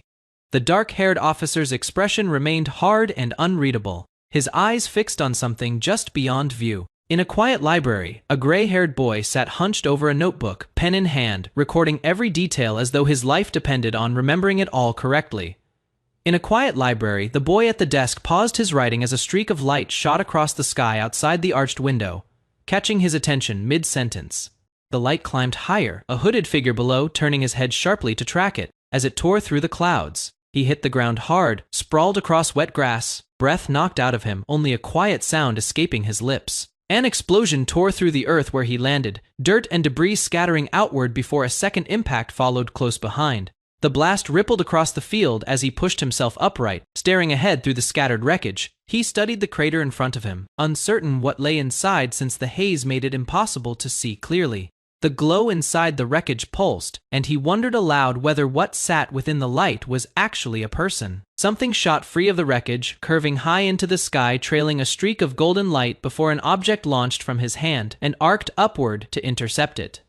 The figure spun through the air, struck mid-flight, tumbling down out of the sky toward the ground below. He landed hard again, the impact sending a shockwave through the grass, sprawled and unmoving for a moment after the fall. He climbed to his feet slowly, catching his breath, dragging himself upright as rain soaked through his cloak. Standing fully now, he flexed his hand and studied the wreckage behind him, breathing hard from the exertion. He wondered aloud whether he'd lost whatever he'd been chasing, staring up as another streak of light cut across the distant sky. Elsewhere, the boy in bandages and glasses stood among a group of soldiers, murmuring the word Duke under his breath. The soldiers spoke of the hero, Duke Fetus, meeting his end, and wondered what would happen to the Duke's family now, while someone noted that the bandaged boy standing before them was the Duke's aide. An elderly bearded man declared it over, and a blond man beside him acknowledged the order, adding that the closing ceremony of the royal hunting competition would be held at noon. A crowd gathered on the open field before a raised platform, waiting as an announcement called all participants to assemble. The blond man in white flexed his knuckles and remarked that they had caught one little bug. He walked past a line of bowed soldiers, remarking that mercy only invites those who forget their place to act up.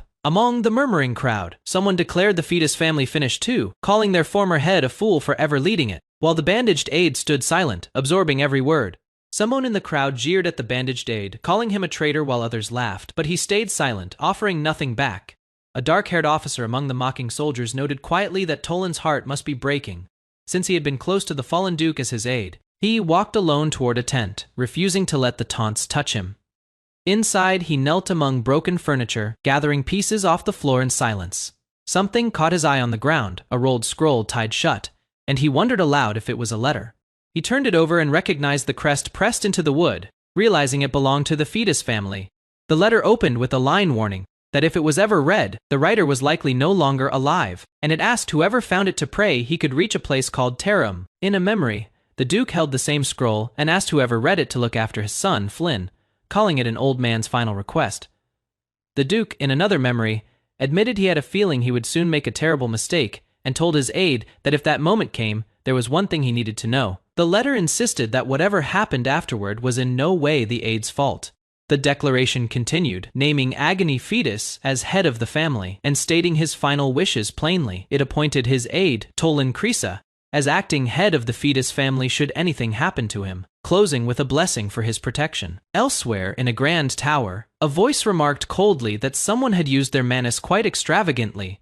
The same voice added that if he believed himself fully cured, he was gravely mistaken, since his condition had only worsened since the royal hunting competition. A wounded blonde man on the floor gripped a glowing stone and demanded to know if the treatment method was flawed since it was supposed to absorb his corrupted manas. The dark-haired figure standing over him advised releasing the manas slowly, warning that forcing it out too quickly would only make things worse. The blonde man cursed under his breath, vowing that once his body recovered, he would tear his tormentor apart. The dark-haired man answered calmly, saying that was likely what he was thinking, and reminded him the disease could not be cured all at once, that he was alive at all, only because of the stone. He mentioned offhandedly that Talon was rumored to still be in a coma, admitting it stirred an odd sense of guilt in him. Meanwhile, the bandaged boy's eyes snapped open, wide, and staring as he stirred back to consciousness. Talon woke disoriented, unsure where he was, as he stared up at an unfamiliar ceiling. Butler rushed forward, calling him acting head and urging him to rest, but Talon brushed the help aside, insisting he was fine and asking to be let up. The butler warned that he had been unconscious for over 2 weeks and could collapse again at any moment. Ignoring the warning, Talon said he needed to see the young duke first and asked what state the family was currently in. The butler admitted honestly that the situation was bad, since every business partner had abandoned the family and the household staff had all left as well. He added that their finances were dire, but they had no standing left to ask the royal family for help, blaming it all on the recent incident. As they walked, the butler began to explain what had become of the young duke, and Talon cut in, asking after him by name. The young duke came into view, bandaged and startled, calling out to Talon the moment he saw him. A small boy in shorts asked if he was feeling all right, and Talon, kneeling, apologized for causing him concern, insisting he was fine. The boy noted that many problems had piled up while Talon was unconscious, including the fact that his father's funeral arrangements still hadn't been settled. Talon asked if that was true, and the boy confirmed it firmly, repeating that it was. Outside, 2 servants gossiped that the former duke's reckless act must have been because the young duke was baseborn, and wondered if they should flee before being branded traitors themselves. Talon listened from a window above, reflecting grimly that the stigma of being called traitors to the empire would be nearly impossible to erase back inside. A servant addressed him formally as acting head, and Talon, expression unreadable, simply said the word pale. He ordered that the tongues of those gossiping outside be cut out and brought to him, calling it punishment for spreading false rumors about the young duke. The servant stammered in shock, questioning the order aloud. Talon asked coldly if he needed to repeat himself. The servant lowered his head and agreed to obey the command. Talon then declared there would be no funeral held at all, startling the young duke, who called his name in confusion.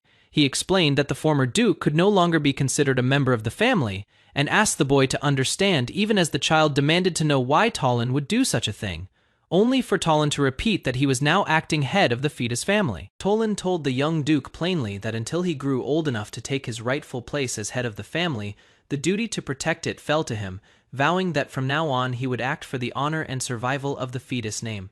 He took off his cracked glasses, holding them up against the sunlit sky, saying only that he would use them. He finished the thought coldly, declaring he would use any means necessary to see it through.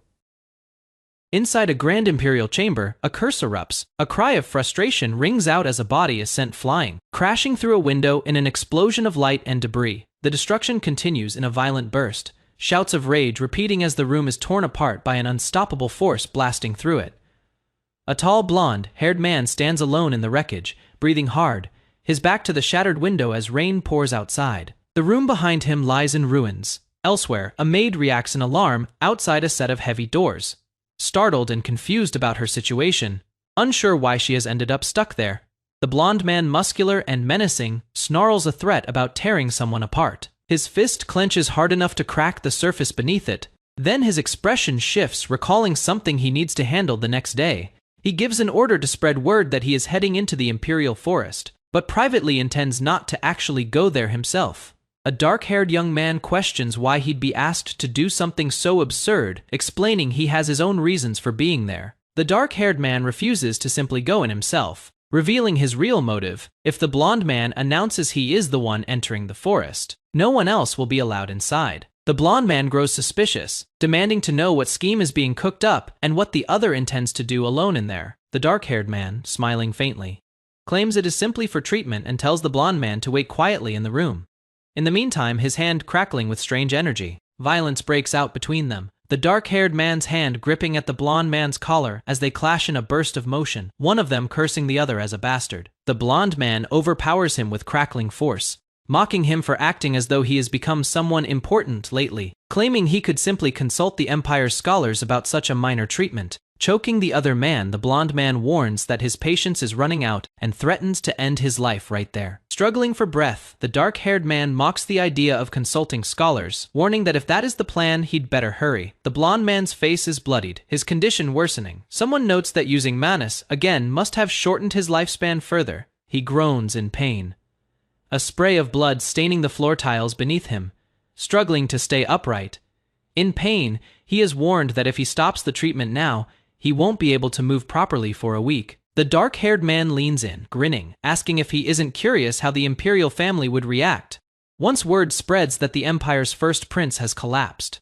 Kneeling and coughing blood onto the floor, the blonde man is asked whether the family would try to save him or respond in some other way entirely. Barely holding himself up, he is told plainly, if the treatment fails, someone else will take the throne as the next emperor. Furious and humiliated, he spits out a curse, calling the other man a worm. Bloodshot eyes glare from the darkness. A voice snarls that the man still doesn't understand, warning him to use his head if he doesn't want to die. The blonde man wipes blood from his mouth, eyes glowing faintly, admitting he tolerates the other man only because they share the same blood. Though his patience runs thin, he orders that no one be assigned to monitor him, boasting that vanishing without a trace is one of his specialties. The dark-haired man reappears at a doorway, telling him that since the treatment has failed every time, it might be time to give up, since repeating it only exhausts them both and delays things further. The blonde man demands to know his true goal, why he keeps doing this to him. The dark-haired man hesitates before answering. He finally admits his goal, if he had to name one, is simply survival. The scene shifts to an open sky above a forest, a hawk gliding through the wind carrying something in its talons. The hawk soars higher, cutting across the treetops toward the light. Feathers and motion blur fill the sky as the bird streaks through the clouds. Back on the ground, a boot presses into the grass. The dark-haired man notes with satisfaction that he has searched the forest 3 times and confirmed there isn't a single person around.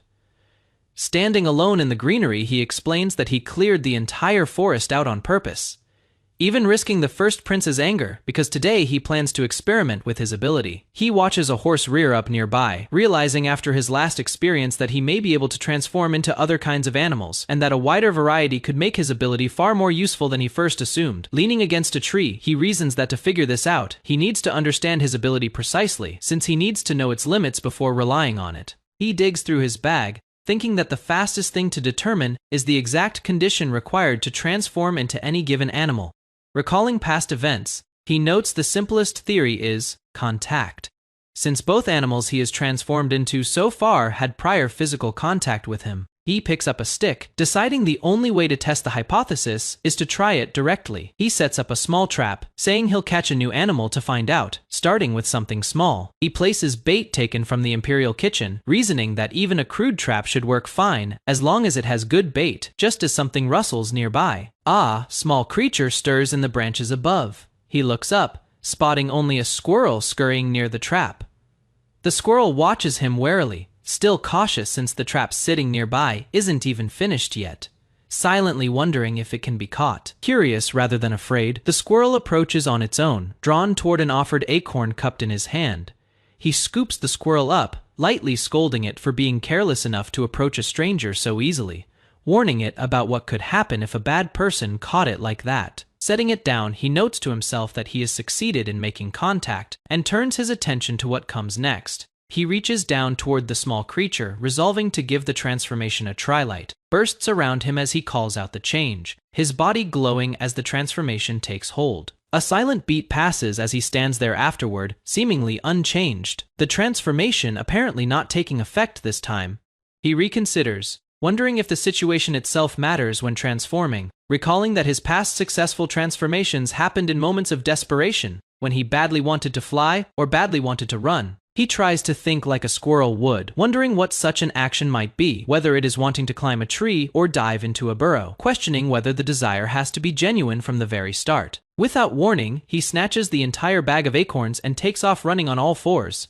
Now transformed, chittering rapidly as he flees. Startled, he shouts after his own transformed self, demanding to know why he is making off with the whole bag instead of just a few nuts. Sprawled on the ground where he fell back to human form, he insists that if the squirrel wanted acorns, it should have just asked instead of stealing the entire bag. Determined to test it again, he takes a good grip and readies himself for another attempt. He transforms once more, this time yanked upward by his own bag strap into the tree branches, chittering in surprise at how well the small body holds under the strain. Still human-shaped from the shoulders down, he grits his teeth midway through the shift, declaring he'll see who wins this tug of war between the two forms. The strap finally snaps, sending the fragments of wood flying as he grimaces, forced back into his human form by the impact. High above, a flock of birds scatters through the sky over the forest as the noise of the struggle carries upward. Night falls over the palace, its domes lit dimly under passing clouds. Back in his room, a maid knocks nervously and announces that dinner is ready, hoping there won't be any trouble this time as she waits for him to answer. He appears composed, but visibly dirtied from the day's experiments. His clothes stained, telling her not to be alarmed since he merely got dirty walking near the palace grounds.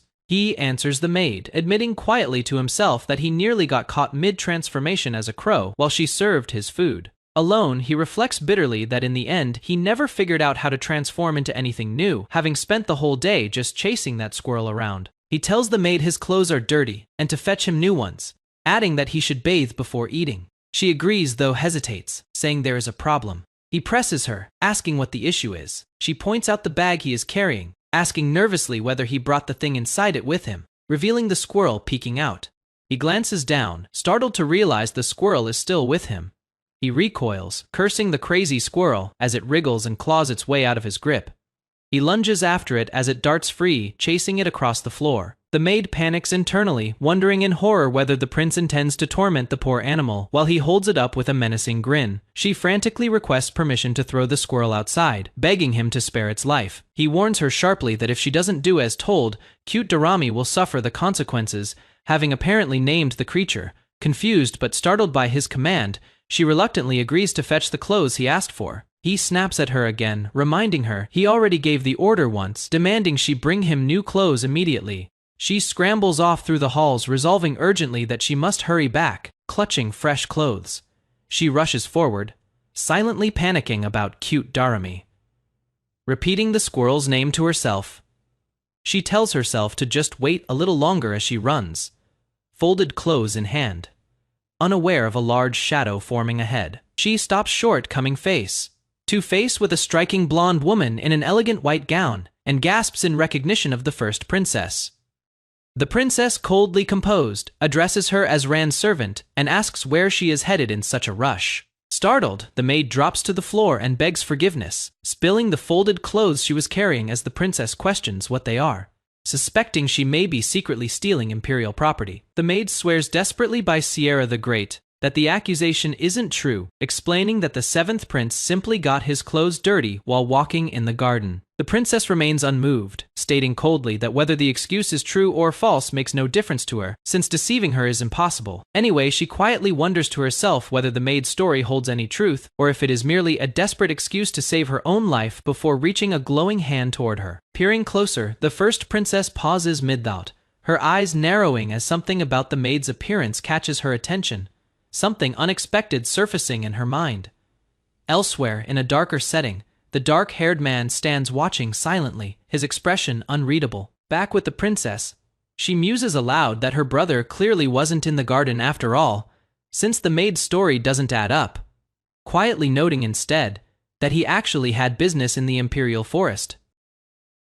Night settles over the palace as a voice presses him with a question. Will he keep running from what is coming, or finally face it? Inside the residence, the young man turns to an unexpected intruder, telling it plainly that this place isn't meant for creatures like it, and that he has no plans to let it stay.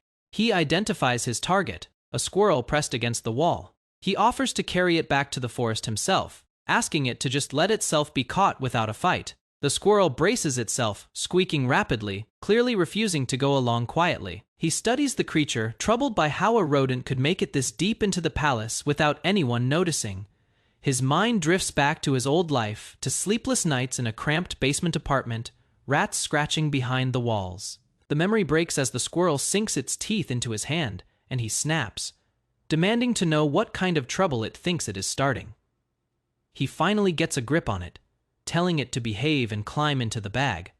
The squirrel bites down again, refusing to surrender. He recoils, calling it a brat, furious that something so small would dare bite the hand of royalty. The squirrel breaks free, scrambling madly across the floor to escape.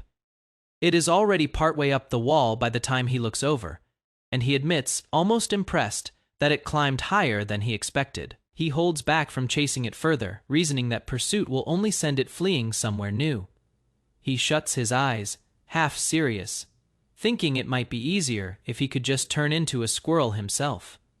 Something shifts behind his eyes, a flicker of sudden realization. His silhouette rises in the dark, light sparking around him, as he asks if this strange feeling means what he suspects. The squirrel stares back, stunned, echoing the same disbelief. He confirms it to himself. He has finally worked out the condition needed to transform into a specific animal. A slow breath escapes him, followed by a satisfied smirk. The moment breaks as he plummets down a shaft, the squirrel below crying out, demanding to know why he is suddenly falling now. A dark shape crashes down through the residence, and a stunned voice gasps out that it is the princess, shocked that anything, even a squirrel, could survive a fall from that height. The first princess storms down the hallway, snapping at a terrified maid that she shouldn't have to tiptoe around her little brother's room, demanding to know if she is expected to ask permission just to enter.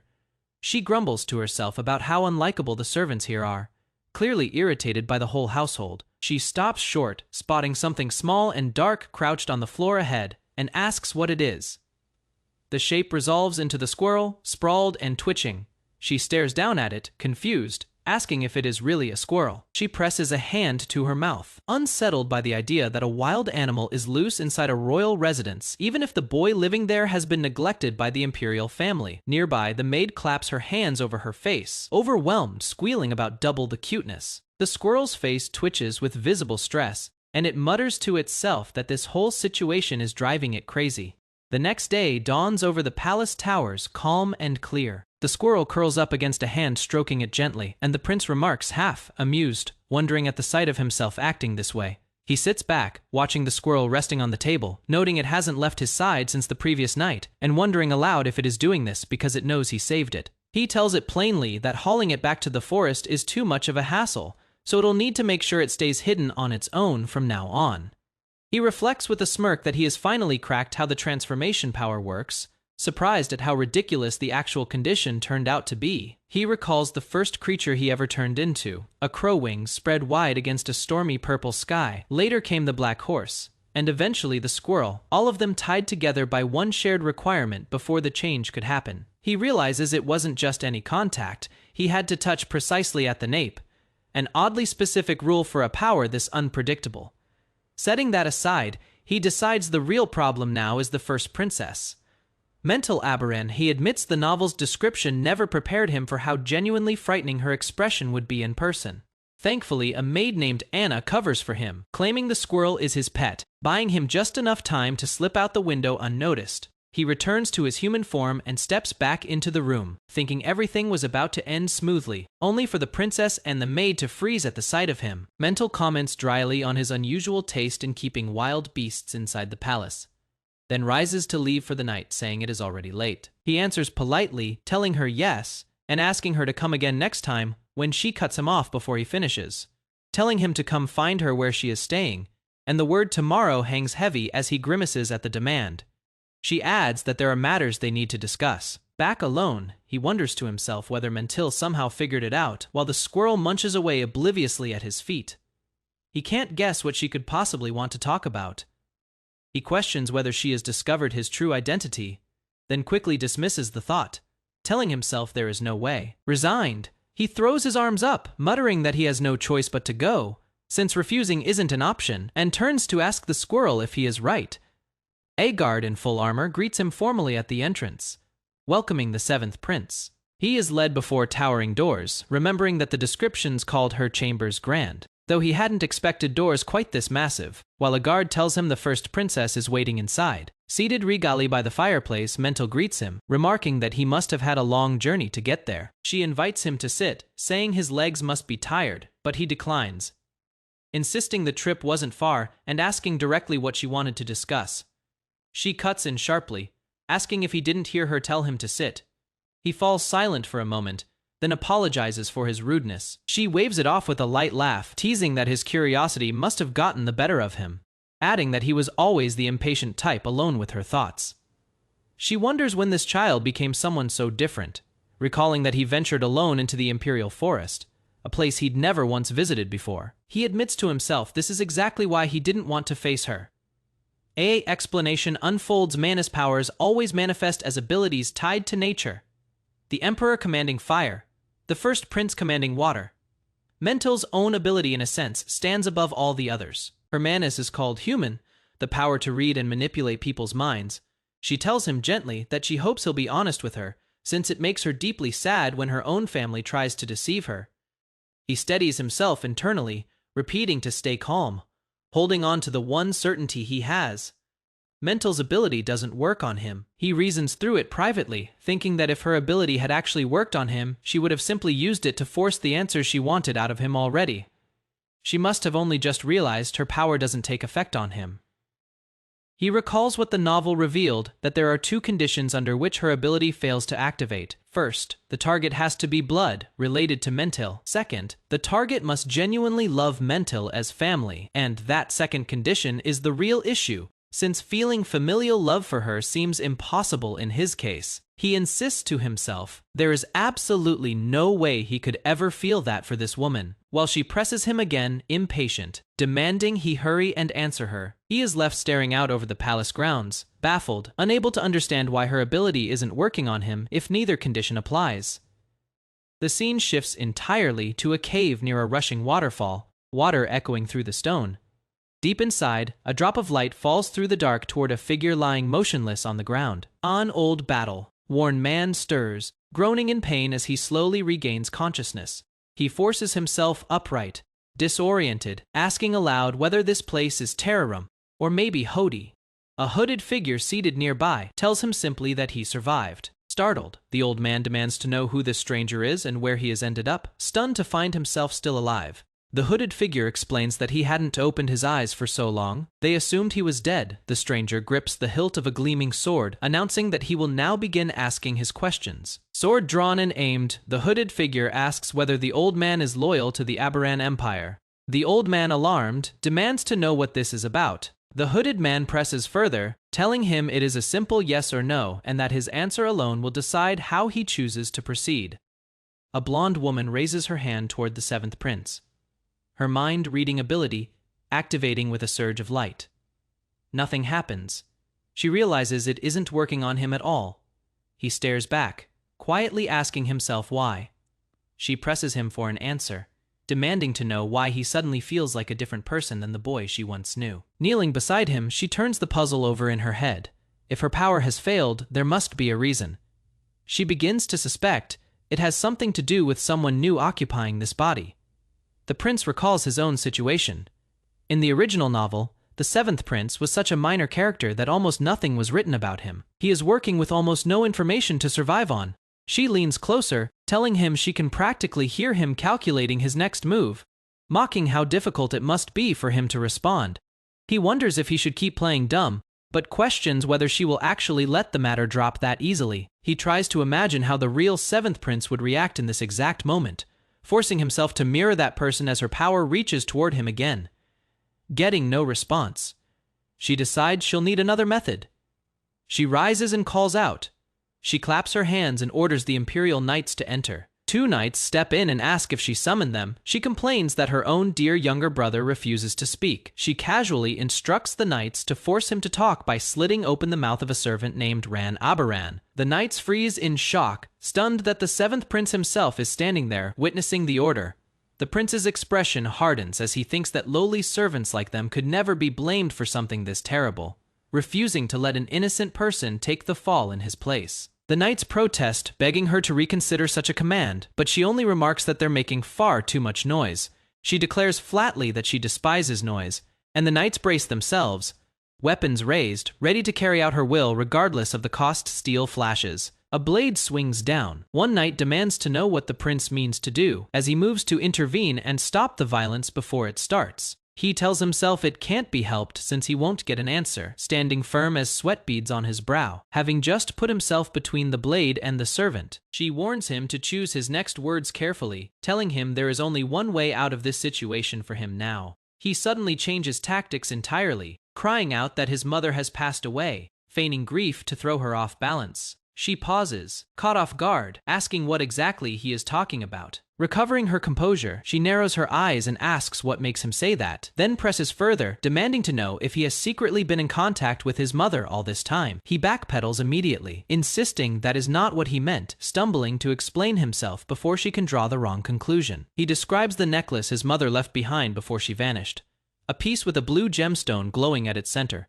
She told him that as long as the light inside it never faded, the two of them would find their way back to each other someday. But recently, that blue light had begun to dim on its own.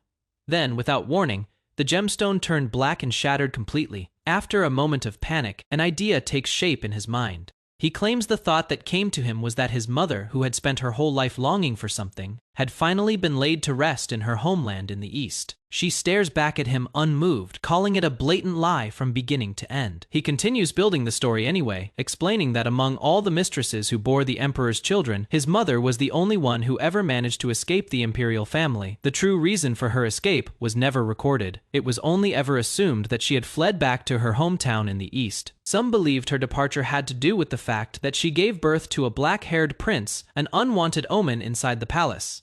Regardless of the reason, she never resurfaced in the novel's story until its very final pages.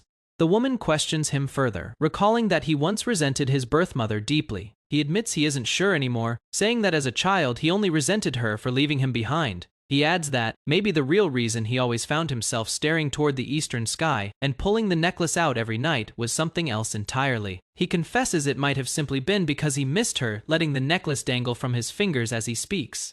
She asks whether that revelation changed how he feels about the family he has left, watching the broken pendant swing from his hand. She remarks that it is fascinating how a lifetime of resentment could shift into longing in a single instant. He replies that perhaps that is simply what family is, letting the necklace fall from his fingers onto the table. She studies him in silence, saying nothing back. Turning to the knights outside, she orders them to sheathe their swords and wait outside the room. Instead, they accept the command without hesitation. She tells him that everything that happened inside this room will be wiped from his memory entirely, her eyes glowing as she prepares to use her power. The door creaks open on its own as she moves toward him. She pulls him into an embrace, remarking that he must have suffered so much emotionally through everything he described. He allows a small breath of relief, thinking to himself that the plan actually worked. She holds him close and adds that, even if he is a black-haired failure, he is still her younger brother. He can only wonder to himself whether she is actually messing with him. He reflects on her ability to control any human at will, and reasons it makes sense she'd grow suspicious the moment such an absolute power failed on him. He also notes that he was never aligned with the first princess's faction to begin with, so her guard drops. The scene shifts back to the necklace, now revealed as nothing more than a cheap trinket he'd picked up somewhere. His lie had worked, and he was safe for now. His thoughts drift elsewhere, wondering what became of Duke Fetus, a man who in the original novel falls into a valley and loses both legs, and questioning whether that man ever crossed paths with the story's true protagonist. A waterfall crashes down a cliffside in the wilderness, as he wonders whether the Duke actually died from the fall. Deep in a cavern, an old man groans in pain, warning someone nearby not to make any reckless moves. A hooded figure stands over him with a sword raised, calmly informing him that his right leg is broken. The old man realizes he is unarmed and injured, with no way to fight back in his current condition. The hooded stranger's stance is flawless, his blade impossibly sharp. Even in the darkness, it is clear this is no ordinary swordsman. The old man panics, begging the stranger to lower the sword and demanding to know what is happening. The hooded man speaks calmly, remarking that his target must not have been awake very long. He explains that a few days earlier he had spotted a sphere of water crossing the sky, but when he tried to chase it down, it moved too fast and he lost track of it. He adds that from what he could tell, someone had likely been trapped inside that sphere, and assumed they'd been destroyed on impact given the speed of the crash. The old man's eyes widen as he realizes the stranger is talking about him, the very sphere that carried him away from the first prince's execution. He can't understand how he is still alive. Piecing it together, he wonders if the sword wielder is searching for that same stone container. He pats himself down and admits the item isn't on him anymore.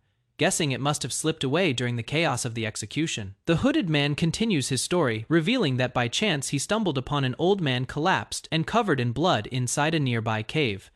The sword swings down toward the old man's head as the tension breaks. The stranger presses the blade to his throat and demands in the name of God Amika whether he remains loyal to the Aberrant Empire. The old man stammers out the god's name in shock, suddenly recognizing who stands before him. Realizing exactly what kind of person he has run into, the old man cries out in despair that of all people to encounter in this situation, it had to be a heretic. The scene shifts to a grayscale flashback. A voice observes that the figures lying scattered across the rocky ground looked like local drifters, remarking that such a sight was common in this part of the world. A young boy stands crying with blood on his cheek as a cold voice mocks the man beside him for showing no reaction while his own aide is dying, calling him a model imperial dog and predicting the boy will grow into the same kind of loyal hound. An older man warmly greets the same boy, calling him his son, Flynn, and the greatest treasure he has ever had. Before a towering statue of a robed figure holding a massive sword, the father instructs his son to follow in his footsteps and become the sword of the imperial family, tasked with eliminating every heretic who threatens the empire. Returning to the present, the old man regains his composure and insists he knows nothing about loyalty to the Aberrant Empire, claiming he merely wandered there by accident and is nothing more than a senile old man trying to avoid the hooded swordsman's blade. An old knight limped through the dark on a rope leash, led deeper into a cave. He thanked his captor for treating his wounded leg, then admitted he no longer cared where he was being taken.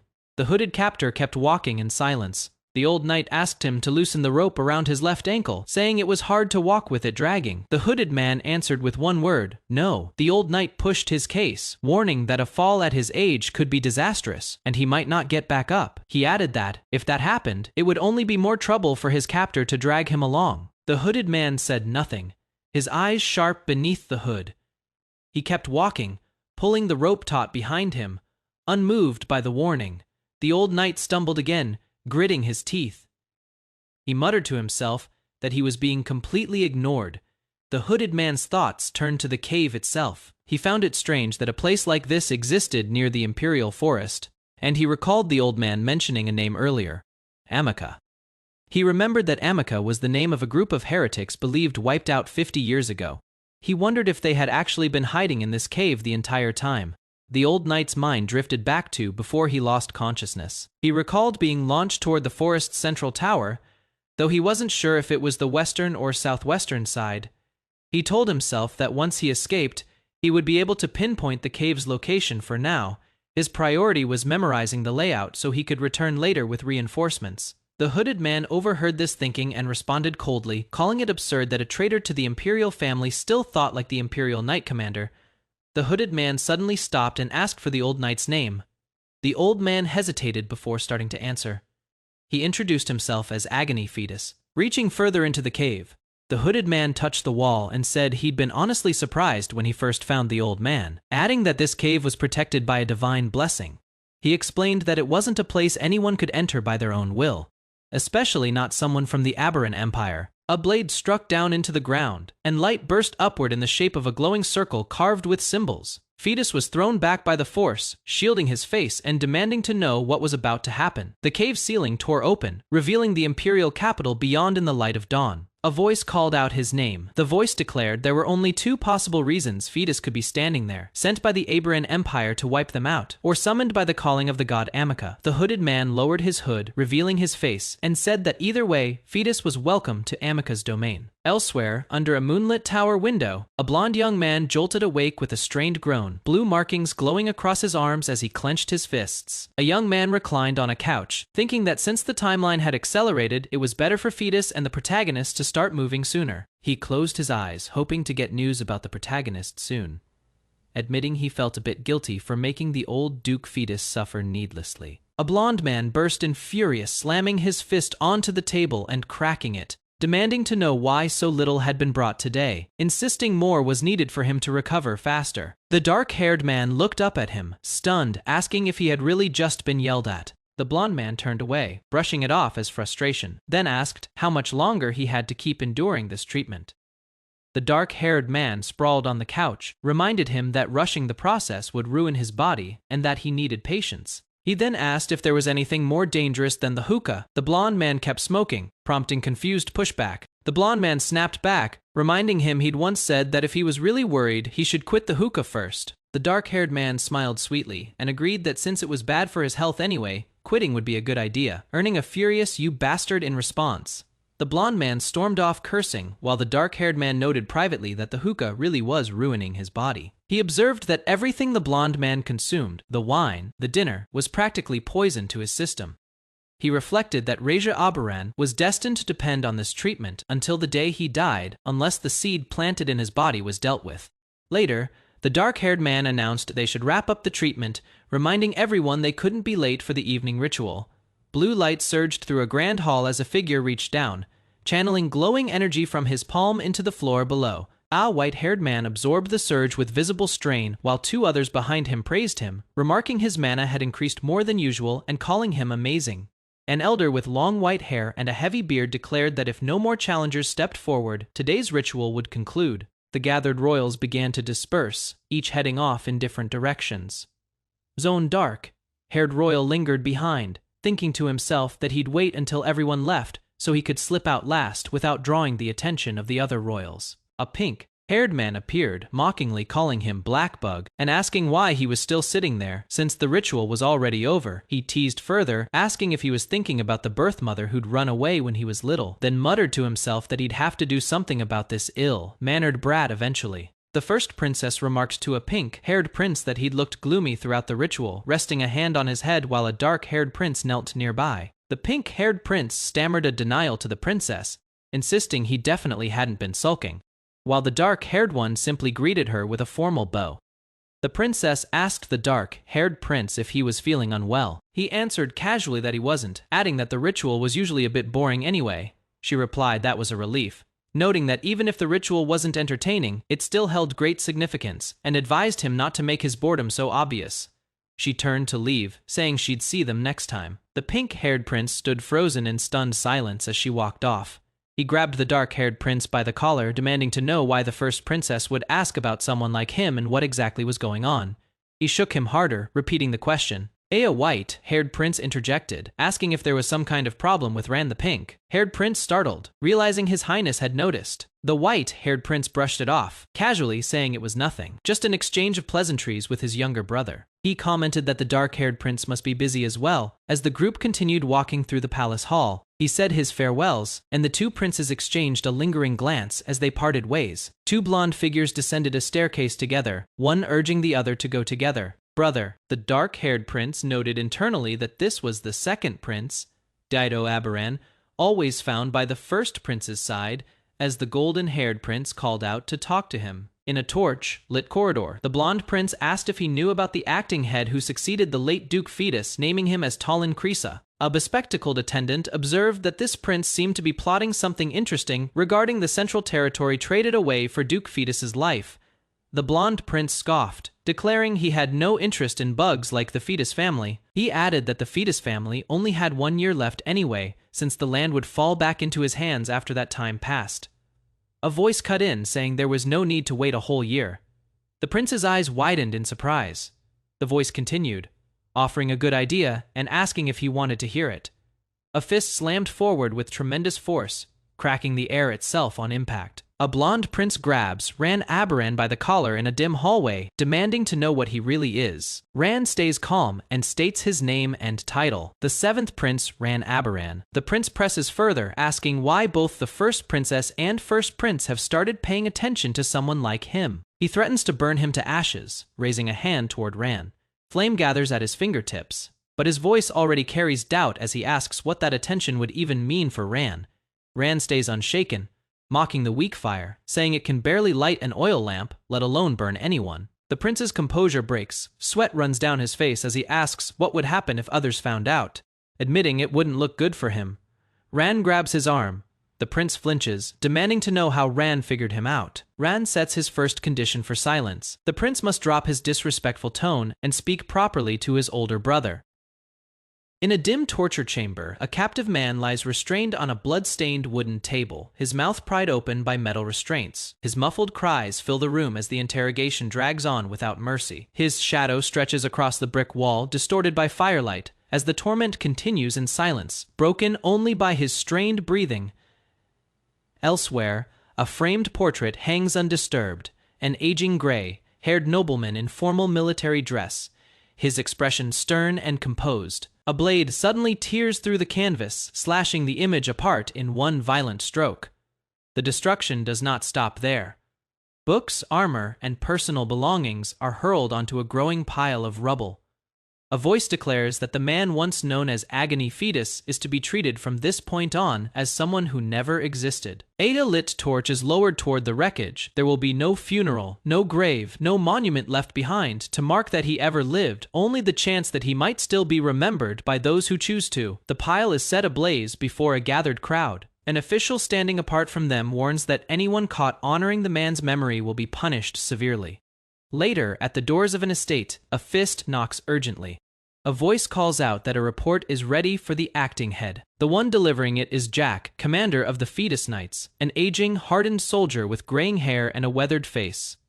Jack reports that, as ordered, his men apprehended those spreading false rumors within the Second Night Order. The offenders were held accountable, their wrists cut off, and they were expelled from service. Exhausted, he wipes a hand down his face, visibly worn from the effort. The acting head remarks that he looks quite tired. Jack apologizes, explaining that the household is so short-staffed that he has been working through the night himself. The acting head, a young man with blue hair and round glasses, acknowledges the effort briefly without looking up from his papers. Jack sets down a scroll, the list of deserters that had been requested. He explains that security has been tightened to stop further desertions, but nearly half of their manpower has already fled. The acting head studies the report in silence, noting privately that even the families who once served the Fetus household have severed their ties. If discipline among the remaining staff collapses as well, the family will be finished. Jack hesitates, voicing a concern of his own, wondering aloud whether erasing every trace of Duke Fetus might be going too far, and whether it risks provoking those knights who remain loyal to the former Duke. The acting head responds coldly, asking whether Jack still believes Agony Fetus holds any claim to being head of the family. Caught off guard, Jack immediately apologizes, admitting that he too once struggled to accept what the Duke had become. His thoughts drift back to the man's downfall, disbelief that someone once so honorable could meet such a disgraceful end, and confusion over how someone so loyal could have done what he did. Jack's expression hardens as he studies the acting head, feeling as though he is standing before an entirely different person than the one he once knew. Watching him, the acting head silently wonders just how much the old knight has changed, and whether it comes from the sting of feeling betrayed by the Duke he once served without question. A hand presses flat against a desk covered in handwritten pages. A voice announces that it is time, and that they should be on their way. Jack and the acting head walk together across a stone courtyard, flanked by two guards marching ahead of them. Their footsteps echo in unison as they head toward the estate's main gathering point. Outside, near a staircase, an aide informs the acting head that preparations for the speech are complete. The acting head simply responds that he understands. His footsteps continue down the stone steps, each one measured and deliberate, until his shoes finally meet solid ground. He arrives before the grand estate, standing alongside Jack and the aide as a crowd of servants and staff gather below, their backs turned toward the camera, waiting. Among the assembled staff, murmurs spread. Some wonder aloud what he intends to say after calling everyone together, while others whisper that kitchen workers were caught speaking carelessly the day before and had their tongues cut out as punishment. They question how anyone is expected to live under such conditions. Further back, hooded guards mutter among themselves, guessing that the harsh punishments stem from fear of the house being branded a family of traitors. One wonders whether they should flee before it becomes too late. Nearby, the bespectacled aide overhears the same anxious talk, worrying quietly about what might happen if someone were caught trying to escape in secret. He exhales, visibly relieved that no one has noticed his unease. Standing atop the platform, the acting head addresses the gathered crowd, declaring that House Fetus has served Sierra the Great since its founding. He continues, explaining that for over 1,000 years, the house has stood beside the imperial family as its closest guardian. However, he admits that the situation has grown chaotic recently, and that everyone present already understands the cause behind it. He speaks the name aloud. Agony Fetus, a traitor who betrayed the imperial family. Jack and the aide beside him react with visible shock at hearing the name spoken so plainly in public. The acting head continues, stating that Agony Fetus betrayed the empire and was executed by the imperial family, and that this single fact has shaken the wealth, unity, and honor the house built over 1,000 years down to its very roots. Looking out over the crowd, he acknowledges that even among those gathered now, many doubt the loyalty of House Fetus. Because of this, he offers them one last chance. Anyone who wishes to leave is free to do so today. He adds that even those whose contracts still have years remaining will be released without penalty if they choose to go. But he warns them to remember one thing as he begins to speak the house's name once more.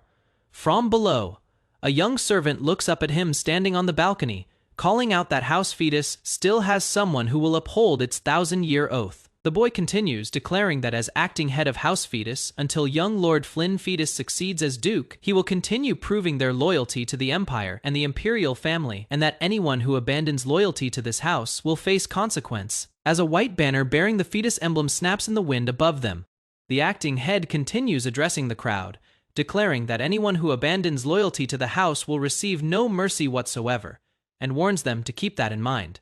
The gathered staff watch him with tense, uneasy expressions. Off to the side, Jack reacts with alarm at the sharpness of the warning, privately admitting that his tone sounds somewhat threatening, but conceding that Lord Tolan is right to speak that way. The young servant continues his own speech below, insisting that House Fetus still has a legitimate heir, which means there remain countless opportunities to prove their loyalty to His Majesty. The acting head watches from a distance, reflecting that the more firmly the boy steadies the house, the sooner House Fetus will regain its footing. Later indoors, a maid teases him as he stumbles back in surprise, admitting to herself that the only thing she'll miss is seeing Lord Tolan flustered whenever the servants tease him. Jack praises the acting head for doing well, then asks whether the temple responded to their request for an audience. The young man explains that after that incident, the temple stated they will no longer receive anyone from House Fetus. He admits he expected as much, adjusting his tie as he considers the next move. He instructs that a certain item be sent along with their next request, telling them to inform the temple that they will not regret reading it.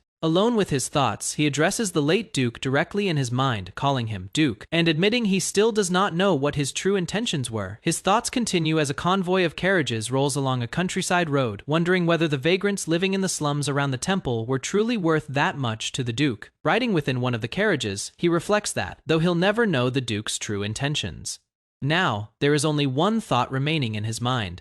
He resolves that the Duke's death will not be allowed to mean nothing. He will not let it be in vain. As the carriage wheels roll across the dirt road, he silently asks the Duke to watch over the land entrusted to him, and to witness what he intends to make of it, asking him to watch over him from wherever he now rests.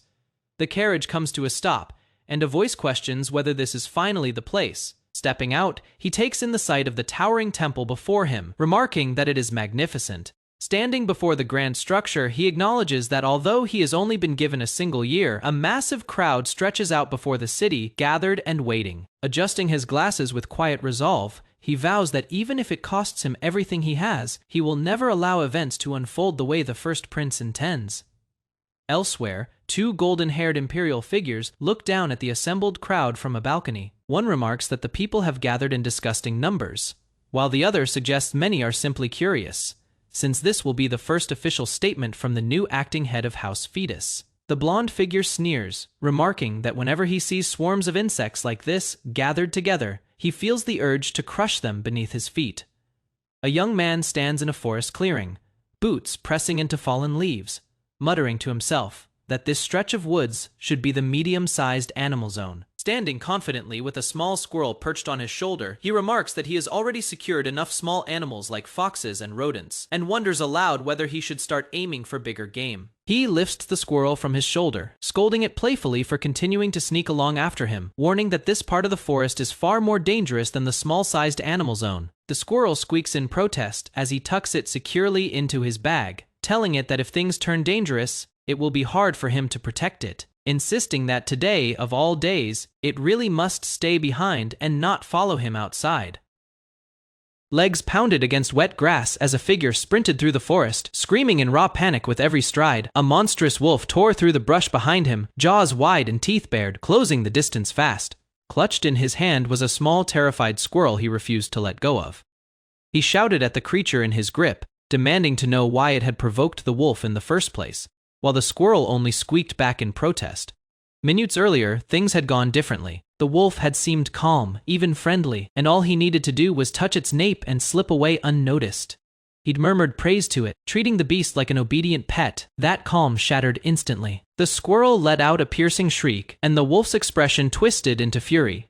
He rounded on the squirrel, demanding an explanation for picking a fight with the wolf at the worst possible moment, telling it that if it wanted to die, it should do so alone. Rain poured down as the wolf gained ground, its massive frame gliding through the underbrush.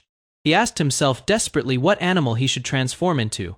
Next to escape, no land creature would outrun the wolf, he realized. And there wasn't time left to shift into a crow and take to the sky. A single thought struck him: if only he could run and fly at once. Frustration burned across his face as the impossible wish repeated in his mind. Then, unexpectedly, his body responded. The squirrel form he'd taken blinked in confusion, letting out a small, questioning squeak as something shifted. The wolf loomed closer, growling low before baring its teeth in a menacing grin, certain its prey had nowhere left to go. But the ground fell away. He rose into open sky, sunlight breaking through scattered clouds above the treetops. Claws dug into stone as he clung to a cliffside, breathless but safe, relieved that the chase had finally ended. Staring at his own reflection in his eye, he realized what had just happened. He'd suspected this ability held more depth than he first assumed. The truth unfolded before him. His transformation wasn't limited to a single form. A winged wolf soared through the mountain air, proving his power could be shaped and combined. Elsewhere, a group of nobles gathered in shadow, murmuring about Duke Fetus seizing an entire territory, defying the royal family itself to claim it as his own. Bystanders in a crowded street speculated about the family's collapsing reputation, wondering if the acting head had simply lost his mind, since madness seemed to run in the bloodline already. In a nearby town, a pair of men whispered about hidden treasure rumored to be buried close by, eager to be the first to find it. Two boys crouched in the dark, one gripping the other's shoulder, declaring that the moment had come to test their luck picking pockets among unsuspecting strangers. A hooded figure stood among cloaked companions, thoughts turning grim as he noted the Fetus family slide toward ruin, quietly questioning what game his ally Talon was really playing. A blue-haired young man in glasses stood before the temple's towering facade, silent as murmurs rippled through the crowd around him. He raised 2 fingers into the air, declaring a deadline for those still occupying the grounds. Any vagrants remaining after 2 months, he announced, would face severe punishment for defiling the holy temple's sanctity. A man in the crowd shouted back, demanding to know where they were meant to go if they were driven out, accusing him of sentencing them all to death. One boy asked his companion what had just been said from above, and was told sharply to stop worrying about it and run while there was still a chance. Nearby nobles exchanged doubtful murmurs, surprised that the supposedly soft-hearted acting head of the Fetus family wasn't showing the mercy they expected, speculating he was simply trying to avoid provoking the royal family. The young man turned back toward the restless crowd below, wondering aloud what exactly was happening among them. His thoughts drifted to a single word: a hospital. He announced that the Fetus family intended to build a hospital on that very ground, promising to train the vagrants themselves in medical arts to staff it. Confusion spread across his face as scattered voices in the crowd called the plan absurd, questioning why nobles shouldn't be the ones both teaching and learning medicine. 2 noble women sneered nearby, mocking the notion that anyone would send people to learn from a family already crumbling, certain it would only drag them deeper into ruin. A hooded figure walked through town, quietly noting that with the Fetus name being shunned everywhere, the odds of this plan succeeding sat at nearly 0. The blue-haired man admitted to himself that he'd overestimated one man's ability to help, deciding he could simply stop relying on him. A booming voice cut through the moment, demanding to know who dared laugh at that man, silencing the doubters instantly. An ornate carriage rolled through the street, its driver calling for everyone to clear the way as the horses trotted past startled onlookers. The carriage came to a halt, its door catching every eye as a figure stepped down from within. A high priest descended, declaring his support for Tulin Krisa, acting head of the Fetus ducal house, invoking God's name as he spoke. Bystanders gasped, recognizing the arrival and stammering out his title in disbelief. The young man dropped to his knees before the cathedral, hands clasped in a gesture of respect as the crowd watched in stunned silence. The priest greeted him warmly, extending a hand, while the young man scrambled up in flustered reverence, stammering out his greeting to the high priest before him. The high priest addressed the gathered crowd as lost children, calling them all travelers bound for the same destination. Temptation and evil would always linger along life's path, he warned, then asked how noble a man could truly be who cast others aside while claiming to walk righteously himself. A hooded figure smiled quietly, thinking of how the fetus family had been stained by a single sinner, and that particular sin could never be cleansed. Yet one person still tried to walk that difficult path despite everything. The priest continued, raising his hand toward the young man before him. He blessed the pitiful child of Aberon, undertaking this journey of atonement, asking that he find fulfillment beneath God's grace. Deeply touched, the young man thanked him for such precious words, while the priest brushed off the gratitude, insisting he couldn't stand by while the fetus family pursued something so faithful. The priest proposed they ride together into the temple, adding that since they'd come this far, they ought to pay respects to Sierra the Great as well. Grateful words followed on the surface, but privately the young man cursed him, certain the old man had only shown up to perform for an audience. He recalled how the fetus family was covering every expense of the project, yet the priest's condition had been that the temple receive half the profits from both the hospital and the academy.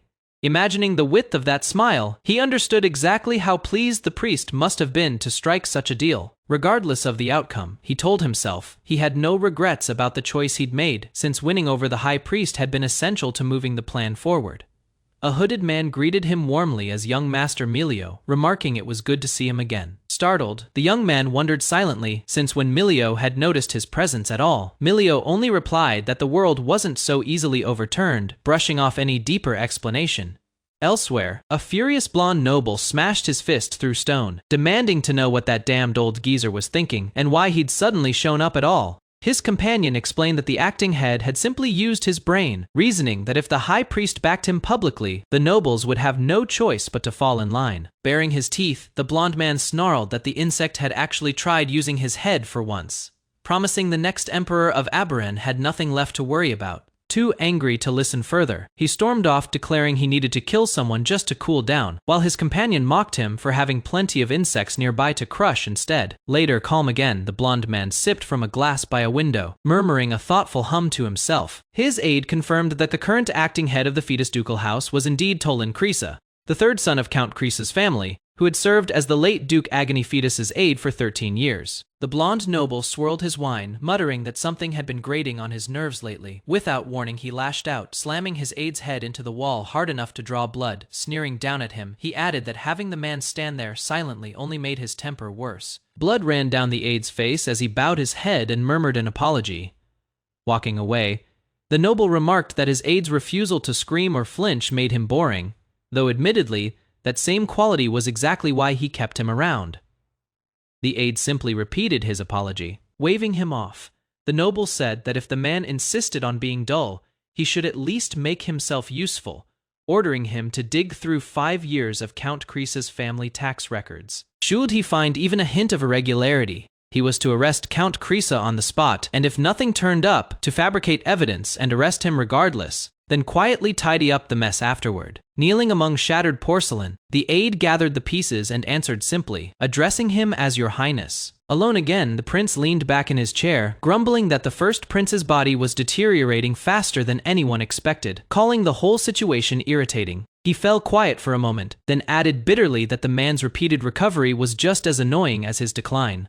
Morning light spilled through the arched window of the estate as footsteps echoed down the hall. A voice called out from beyond the door, announcing the arrival of an aide named Pale, to see the acting head. Inside the study, Pale delivered his report. Construction preparations for the new hospital were complete, and nobles eager to study and teach medicine had already filled every available spot. The acting head simply nodded, satisfied with the progress. But the news wasn't all good. Pale's expression tightened as he raised the lingering problem. Vagrants still crowding the central district, with the 2-month deadline for clearing them rapidly closing in. Pale offered to send word to the Knight Commander to mobilize troops for the cleanup. The acting head refused. There was no need to drag Jack into this. He already had another plan in mind. Pale accepted the order without question. Before leaving, he added one more piece of news. A letter had just arrived from House Krisa, addressed directly to the acting head. The acting head unrolled the letter himself, surprised that his birth family had reached out first. Suspicion crept into his thoughts. Something was clearly being planned this late in the game. The letter revealed its contents. Izio Krisa, heir of House Krisa, intended to pay a personal visit to the fetus ducal house. The acting head's calm cracked for a moment. The word brother escaped his lips, laced with disbelief at the unexpected move from his estranged family. 2 weeks passed. In the Krisa estate, a maid stood trembling before a set of grand doors, hesitating before finally pushing them open to face what waited inside. Elsewhere, a quiet cup of tea was poured. Steam curled into the air as a tense silence settled between two figures, preparing to discuss matters far heavier than the drink between them. Ego Krisa, eldest son of House Krisa, sat comfortably with his tea and delivered grim news. Count Krisa, his own father, had been placed under house arrest the night before. The reason soon followed. An imperial tax audit, ordered directly by the royal family, had uncovered several irregularities in the count's finances. If proven, he could face imprisonment in an imperial prison. His younger brother, seated across from him, asked quietly whether their father could truly have done such a thing. Igio didn't answer directly. He simply stated that their house was now in crisis. The younger brother pushed further, insisting their father had never chased pleasure or ambition. He had always lived a diligent, quiet life, hardly the profile of a man hiding financial corruption. A stern voice cut through the tension, addressing the younger brother by name Tolan and questioning whether he truly had no idea what was really happening behind the scenes. Igo's composure slipped into something colder. He asked if Tolan wanted to hear him admit that he himself was the reason their family had fallen into this ruin. The scene shifted back to the estate, where an unnamed noble leaned over his tea, mentioning an interesting story. He'd recently heard that vagrants from the Central Land were being put to work at a construction site. He pressed further, questioning whether food and shelter were being offered in exchange for labor, noting how convenient it was that the site needed workers, just as public order needed vagrants removed. The acting head, working humbly among the poor himself, ladling food into children's bowls, replied without hesitation. Whether the fetus ducal house became a relief center or a symbol of charity was not his concern. The mood shifted violently. A furious voice declared what truly worried him: the first prince had wanted every vagrant in the Central Land wiped out entirely. Behind him, the acting head's eyes went cold with quiet realization. The acting head warned Igo bluntly, telling him to leave if he had only come to waste time with pointless talk. Igio replied without hesitation, stating that he was now a member of the fetus family. Igo's expression remained composed as he urged Tolan to reconsider carefully, reminding him that the Count, whatever his crimes, was still his father. Tolan's jaw tightened. He asked coldly whether his father had already cast him aside 13 years ago, the old wound resurfacing beneath his calm exterior. Elsewhere, deep within a torch-lit underground corridor, a robed figure muttered in frustration, questioning when the tiresome ritual preparations would finally come to an end. The first princess, dressed in ceremonial white, complained openly. She understood the importance of the Tina's ritual, but resented being locked away in the underground sanctuary for so long. Her irritation deepened as she admitted that being cooped up all day with nothing but servants for company was driving her to the edge of her patience. Suddenly, a woman in a dark red dress appeared before her in the corridor, startling the princess and cutting off her private grumbling. The woman froze, recognizing who stood before her. She stammered out a title of respect, addressing the princess as Your Majesty, then hesitantly called her Lady Mental.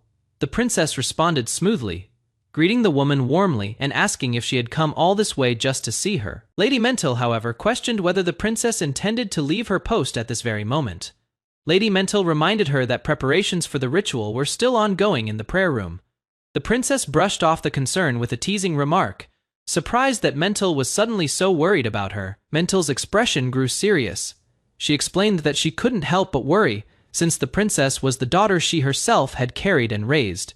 Not a single day passed in peace for her because of constant fear that something might go wrong. The princess smiled, calling Mental unusually affectionate today, and suggested they enjoy tea beneath the open sky together for the first time in a long while. Before the moment could settle, the princess added abruptly that she had already seen Mental's face and needed to leave now. Claiming she had an important appointment with the emperor, she advised Mental to return to her post immediately. As she walked deeper into the torch-lit corridor, the princess reasoned to herself that with the Tina's ritual so close, the emperor should have been remaining inside the castle.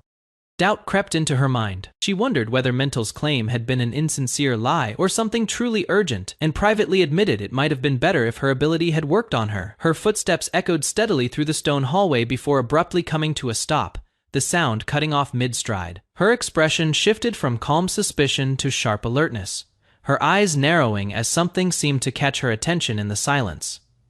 She turned back toward the dark passage behind her, staring into the shadows as if sensing something unseen lurking within the corridor. Far from the castle, under an open sky, a small bird darted through the clouds before a sudden burst of light and motion shattered the calm below, accompanied by a sharp squeak. Deep in the forest, a small striped creature clung desperately to a vine, trembling as it climbed higher into the leaves, fleeing whatever chaos had just erupted beneath it.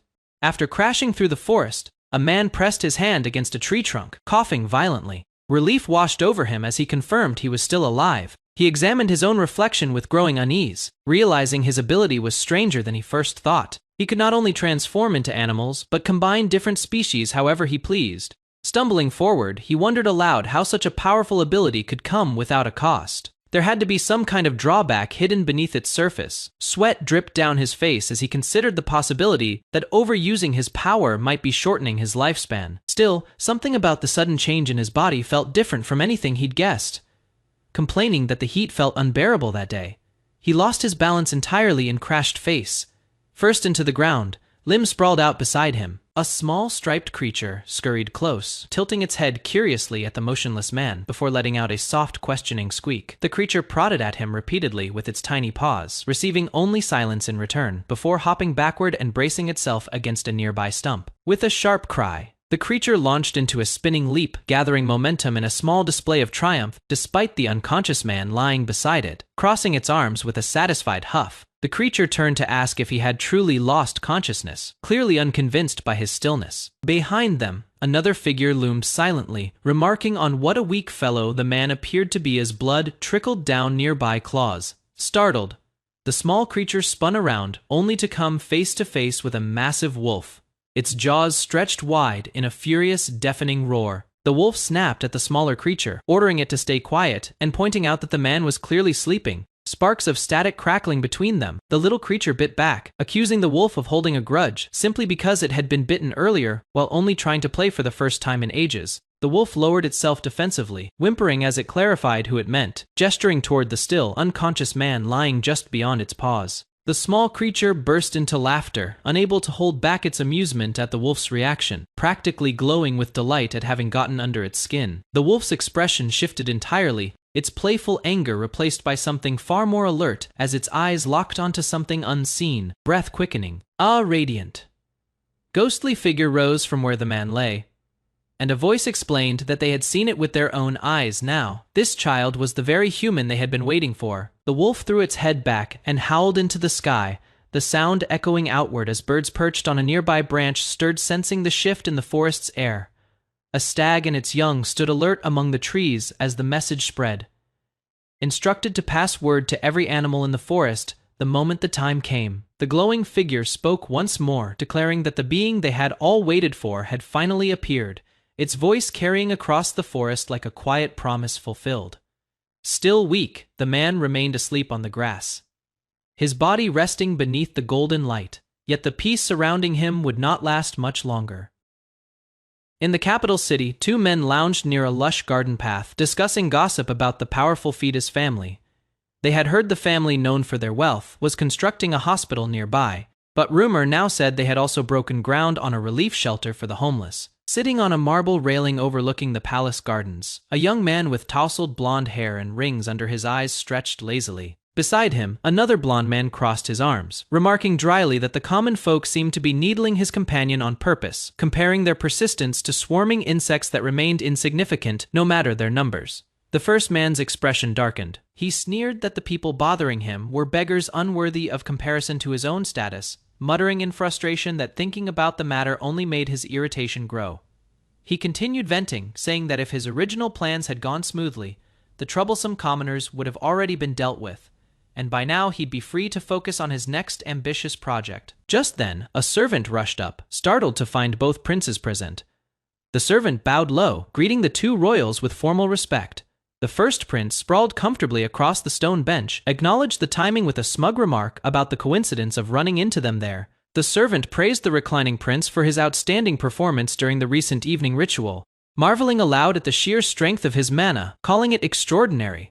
Encouraged, the servant declared confidently that this prince was clearly the one fated to shape the empire of Aberon going forward. The second prince, standing nearby with arms folded, simply agreed without hesitation. Later, alone with his thoughts, the first prince smiled to himself in the shadows, admitting that when the day of his ascension finally arrived, his feelings would be mixed, joyful, yet tinged with sorrow, since it would mean rarely seeing his beloved younger brother again. The scene shifted to a tense exchange between the same prince and a third sibling, sweat visible on the younger man's brow.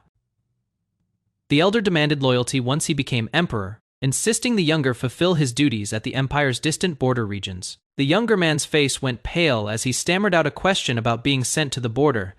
Nervously, the younger prince agreed to accept whatever role was given, so long as it was entrusted to him. In the background, the second prince listened with a knowing smirk, aware that new emperors traditionally granted their siblings positions immediately upon taking the throne, a custom meant to prevent future power struggles within the royal family. Aunts alone. The second prince reflected bitterly. Their brother had, in that moment, all but sealed the fate of this pitiful third prince, ensuring he'd be exiled from the comfort of the capital to live out his days in the harsh borderlands. Walking away down a sunlit garden path, the second prince acknowledged a deeper truth. The eldest brother had always intended to push every one of his younger siblings out of the capital, eventually. Everyone, that is, except for one particular sibling later. The two brothers spoke candidly. One chided the other for revealing the truth to their sibling too soon, saying it made him look unnecessarily pitiful. The other countered that if exile was inevitable, it was kinder to warn him early. Teasing followed, with one brother suggesting the other simply hand over his own demanding position as the emperor's aide to their exiled sibling instead. The response came sharp with sarcasm, admitting that escaping such an exhausting workload actually sounded rather appealing. Shifting topics, one prince asked whether his companion had given more thought to something mentioned previously, referring specifically to a bold, bespectacled man connected to the fetus family. The other recalled the man casually, admitting his impression of him hadn't been bad at all, smirking. One of the brothers suggested that rather than remaining idle and passive for an entire year, causing some mischief instead would prove far more entertaining. The story shifted to a carriage traveling briskly through the city streets, its passengers discussing business. One mentioned a newly discovered coal mine in the Southern Territories, currently under the ownership of a nobleman known as Baron Jones. Details emerged that Baron Jones had once borrowed a substantial sum from the fetus ducal house. The order was given to convert the accumulated debt and interest into formal management rights over the mine itself, which a nearby aide immediately accepted, addressing his superior as acting head. In a follow-up meeting, the acting head asked for a status report on the mine's workers. His nervous aide admitted that following a recent speech, a number of employees had temporarily abandoned their posts, hinting at unrest simmering beneath the surface of the family's ambitious expansion. The acting head of the fetus ducal house reported to his subordinate that the Central Land Project had brought stability to the region, despite earlier setbacks. His companion, seated across from him, nodded and instructed him to continue monitoring the situation closely. The subordinate hesitated before adding one more piece of news he had failed to mention earlier. A message had arrived that very morning from House Krisa, carrying information he clearly found troubling. He revealed that Count Krisa, the young man's own father, had been imprisoned within the Imperial dungeon. The acting head's expression remained frozen, saying nothing in response. Sitting in stunned silence inside the moving carriage, he reflected bitterly on the timing of the news, noting it had struck on the very day he was scheduled to attend a nobles' meeting at the invitation of the imperial family itself. His thoughts spiraled as he tried to make sense of the arrest. He hadn't done anything to offend the royal family directly, he reasoned, unless the reason traced back to his ongoing relief efforts for the vagrants. A darker suspicion crept into his mind. Perhaps the Empire intended to isolate and suffocate anyone connected to reform, one by one, punishing them as the cost of defying the established order they called divine. His companion glanced back with concern, asking if he was all right. The acting head quickly composed himself, assuring the man there was nothing to worry about. As their carriage approached the sprawling grounds of the meeting hall, his aide offered him medicine for a headache, but he declined, explaining the drowsiness it caused wasn't worth the risk with the destination minutes away. Stepping out, he only remarked on the sheer size of the garden before him. Word spread quickly through the hall as attendants announced his arrival, identifying him formally as the acting head of the fetus ducal house. He walked forward across the polished floor, the eyes of gathered nobles following his every step. He said nothing, keeping his expression unreadable as he passed through the crowd. A cheerful noble stepped forward to greet him, introducing himself warmly as Duke Milio and claiming he had heard a great deal about the acting head already. Duke Milio praised his efforts at the fetus estate, calling the scale of his current project remarkable for something undertaken in the very heart of the empire. The acting head deflected the compliment, crediting High Priest Vesper and the grace of the imperial family instead. Duke Milio laughed heartily, mentioning that his own son had personally witnessed the events unfolding in the Central Land, describing the acting head as strikingly composed while standing beside the high priest. His tone shifted, growing colder as he remarked that had the late agony fetus lived to see such an impressive scene, the man would never have dared imagine betraying the empire the way he ultimately did. Duke Milio continued needling him, suggesting that considerable effort would be required to properly educate the young duke left behind, adding that it would be troublesome indeed if he followed his father's path and turned traitor as well. The acting head responded evenly, turning the subject back toward Milio's own son, confirming he meant the young lord he had personally encountered that day. He described the boy sharply, comparing him to a rat hiding among the crowd, with his face concealed beneath a robe, questioning aloud whether such behavior reflected the education Duke Milio's household prided itself on. Milio's composure cracked instantly, his face twisting in fury as he spat an insult back at him.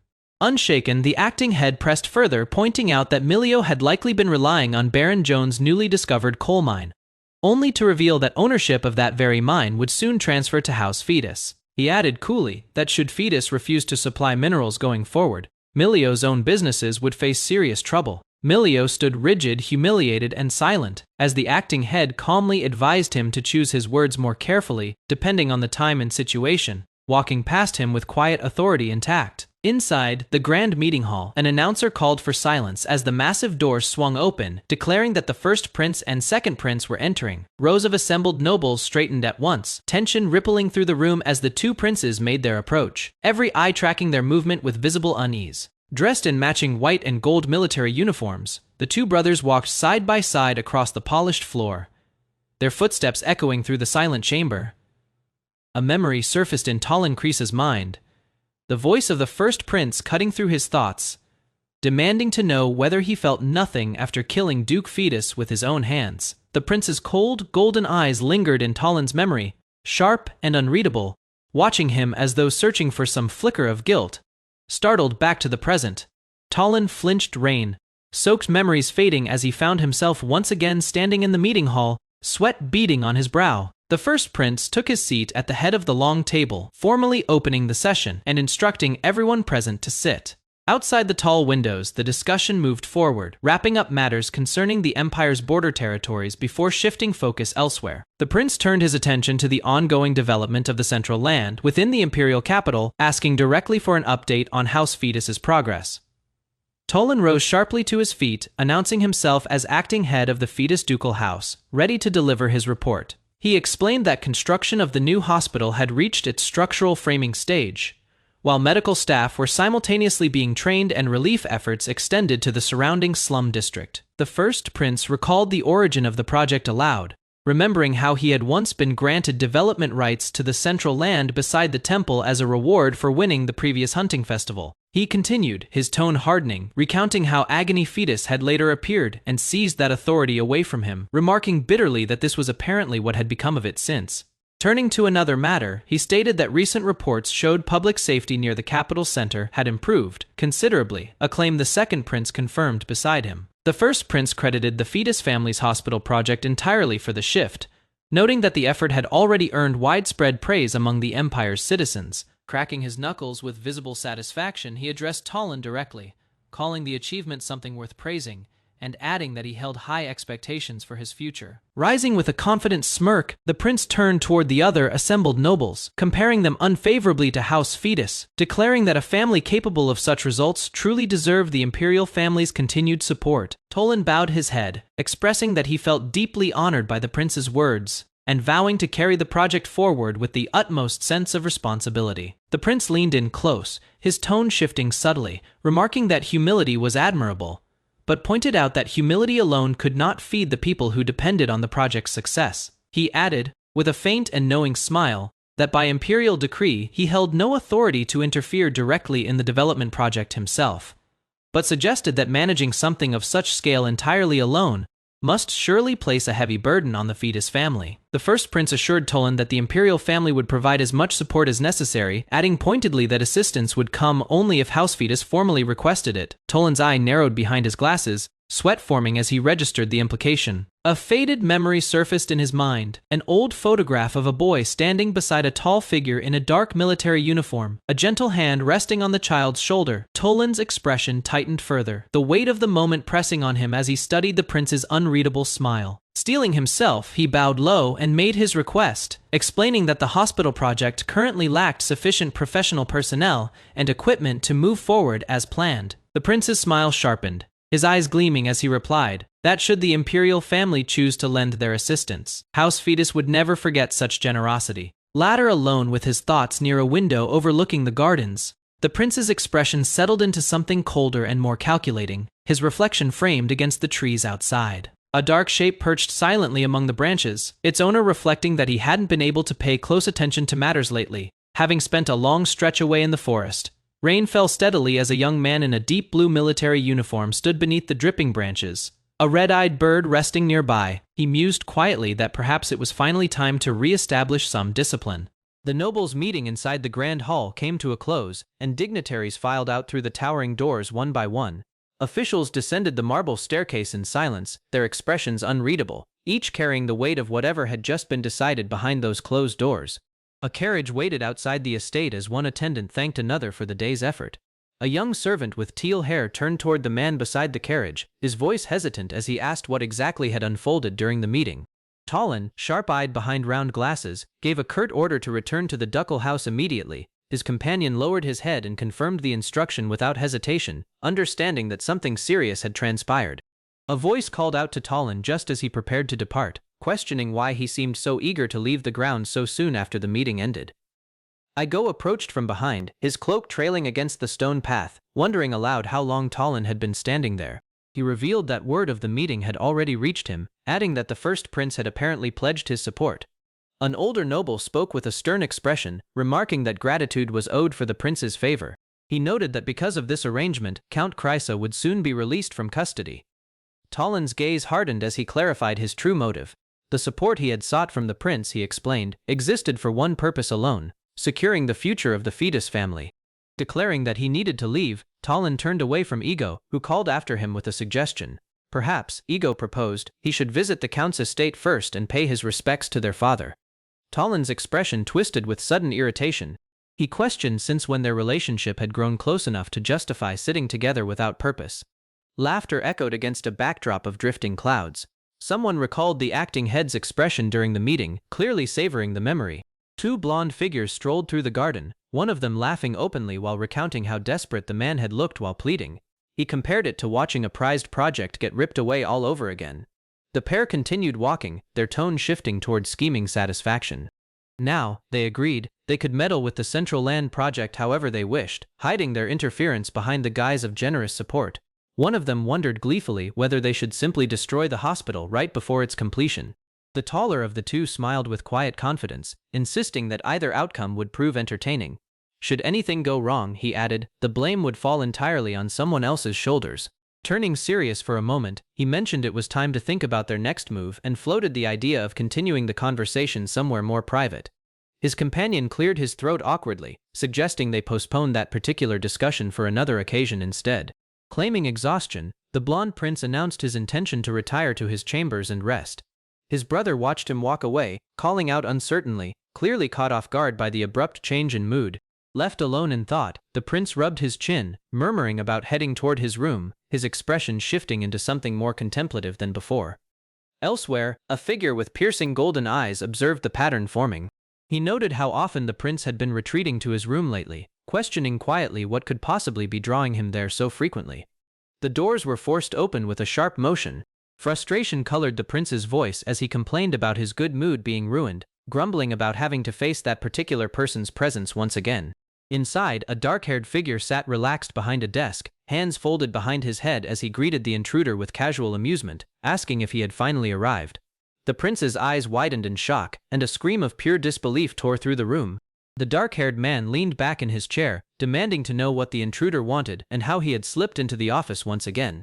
The visitor merely stated that ways existed for such things, then noted with amusement that the satisfied smile on his face suggested the meeting had gone rather well. Caught off guard, the blond man stammered before catching himself, dismissing the question entirely. Composing himself, he suggested they simply get through today's session and be done with it. Before proceeding, the seated man mentioned he had a small favor to request. His counterpart, standing near the window, repeated the word back with visible suspicion. The favor became clear: permission to involve himself in the fetus family's central land project. Fury erupted across the blonde prince's face as he realized his rival already knew about the operation. The dark-haired man explained calmly that his only goal was ensuring the construction proceeded without incident, adding that it had nothing to do with the prince personally. The prince shot back that the phrase "without incident" was exactly what worried him. Turning toward the window, the schemer revealed his actual intention: delaying the construction for as long as possible, long enough for rumors to spread across the empire that the imperial family stood behind the fetus ducal house. Stunned by the admission, the prince could barely form words, asking what had just been said. Elsewhere, another figure watched a carriage roll away from the window, reflecting that he had anticipated Talon taking a different approach. A hospital, he admitted, was not what he had expected at all.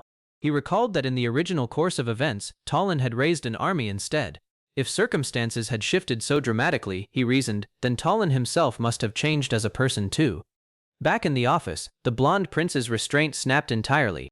Lightning crackled around him as he screamed, demanding to know how much longer he would be forced to obey, hurling an insult at the black-haired man standing calmly before him. Without turning around, the dark-haired man replied coldly that obedience was the one thing his rival happened to excel at. The prince's rage sharpened into words, spitting out that the man was nothing more than a puppet dancing on the second prince's strings, his blade crackling with energy as he prepared to strike. Unmoved by the threat, the target admitted growing tired of the exchange, urging a quick answer so they could move past it, asking sharply whether he needed to repeat himself for it to sink in. The scene shifted to a quiet study, where a hand pressed quill to paper, ink scratching steadily across the page. Across the room, another figure with pale teal hair sat hunched over his own letter, scrolls stacked beside him as he worked through the night. The teal-haired writer paused mid-sentence, questioning what it truly meant that support had come from the first prince, wondering if it signaled the abandoned ducal house had once again drawn the imperial family's attention. Two shadowed figures loomed over him as a reply came firm and final: there was no chance of that. The first prince's involvement, they explained, marked nothing less than the end for the fetus family, since he intended to personally crush the ducal house the moment it tried to rise again. Still uncertain, the young man wondered aloud whether it might be wiser to align with the ducal house ahead of time. His superior dismissed the idea, insisting it was still too early to commit, and that they should simply watch how events continued to unfold.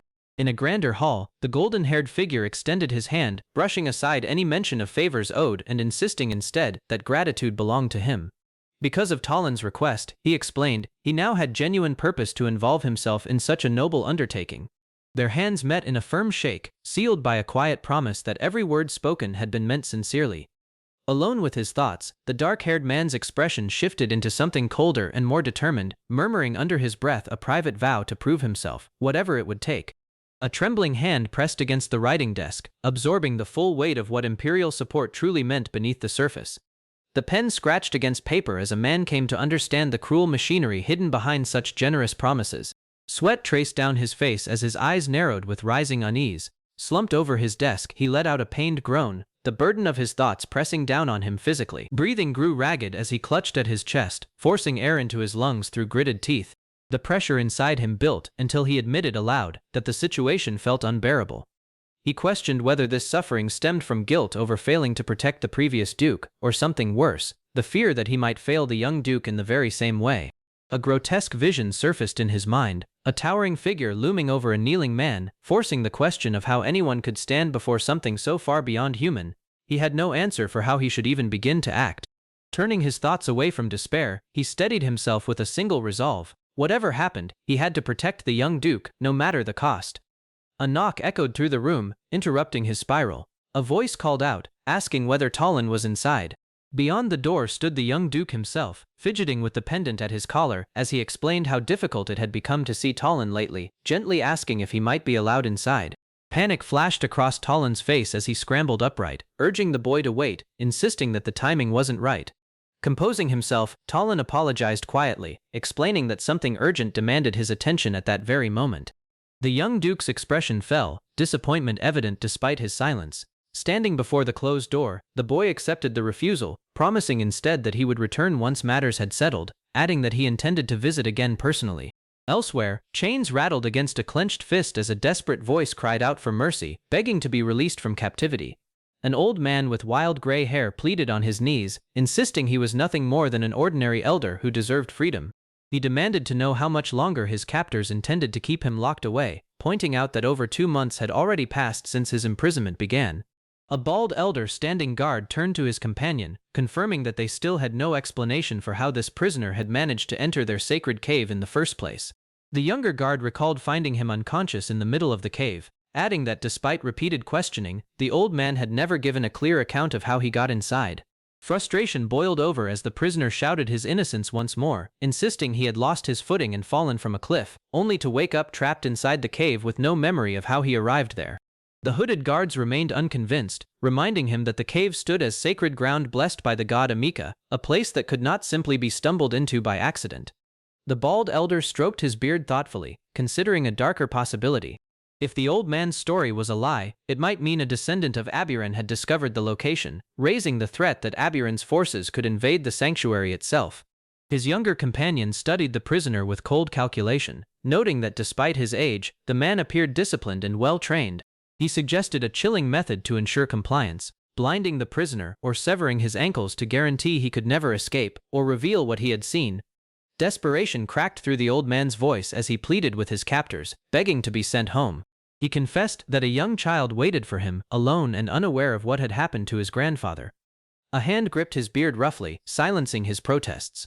The bald elder leaned in close, his tone almost gentle despite the threat behind it, warning the prisoner that he would never leave this cave alive.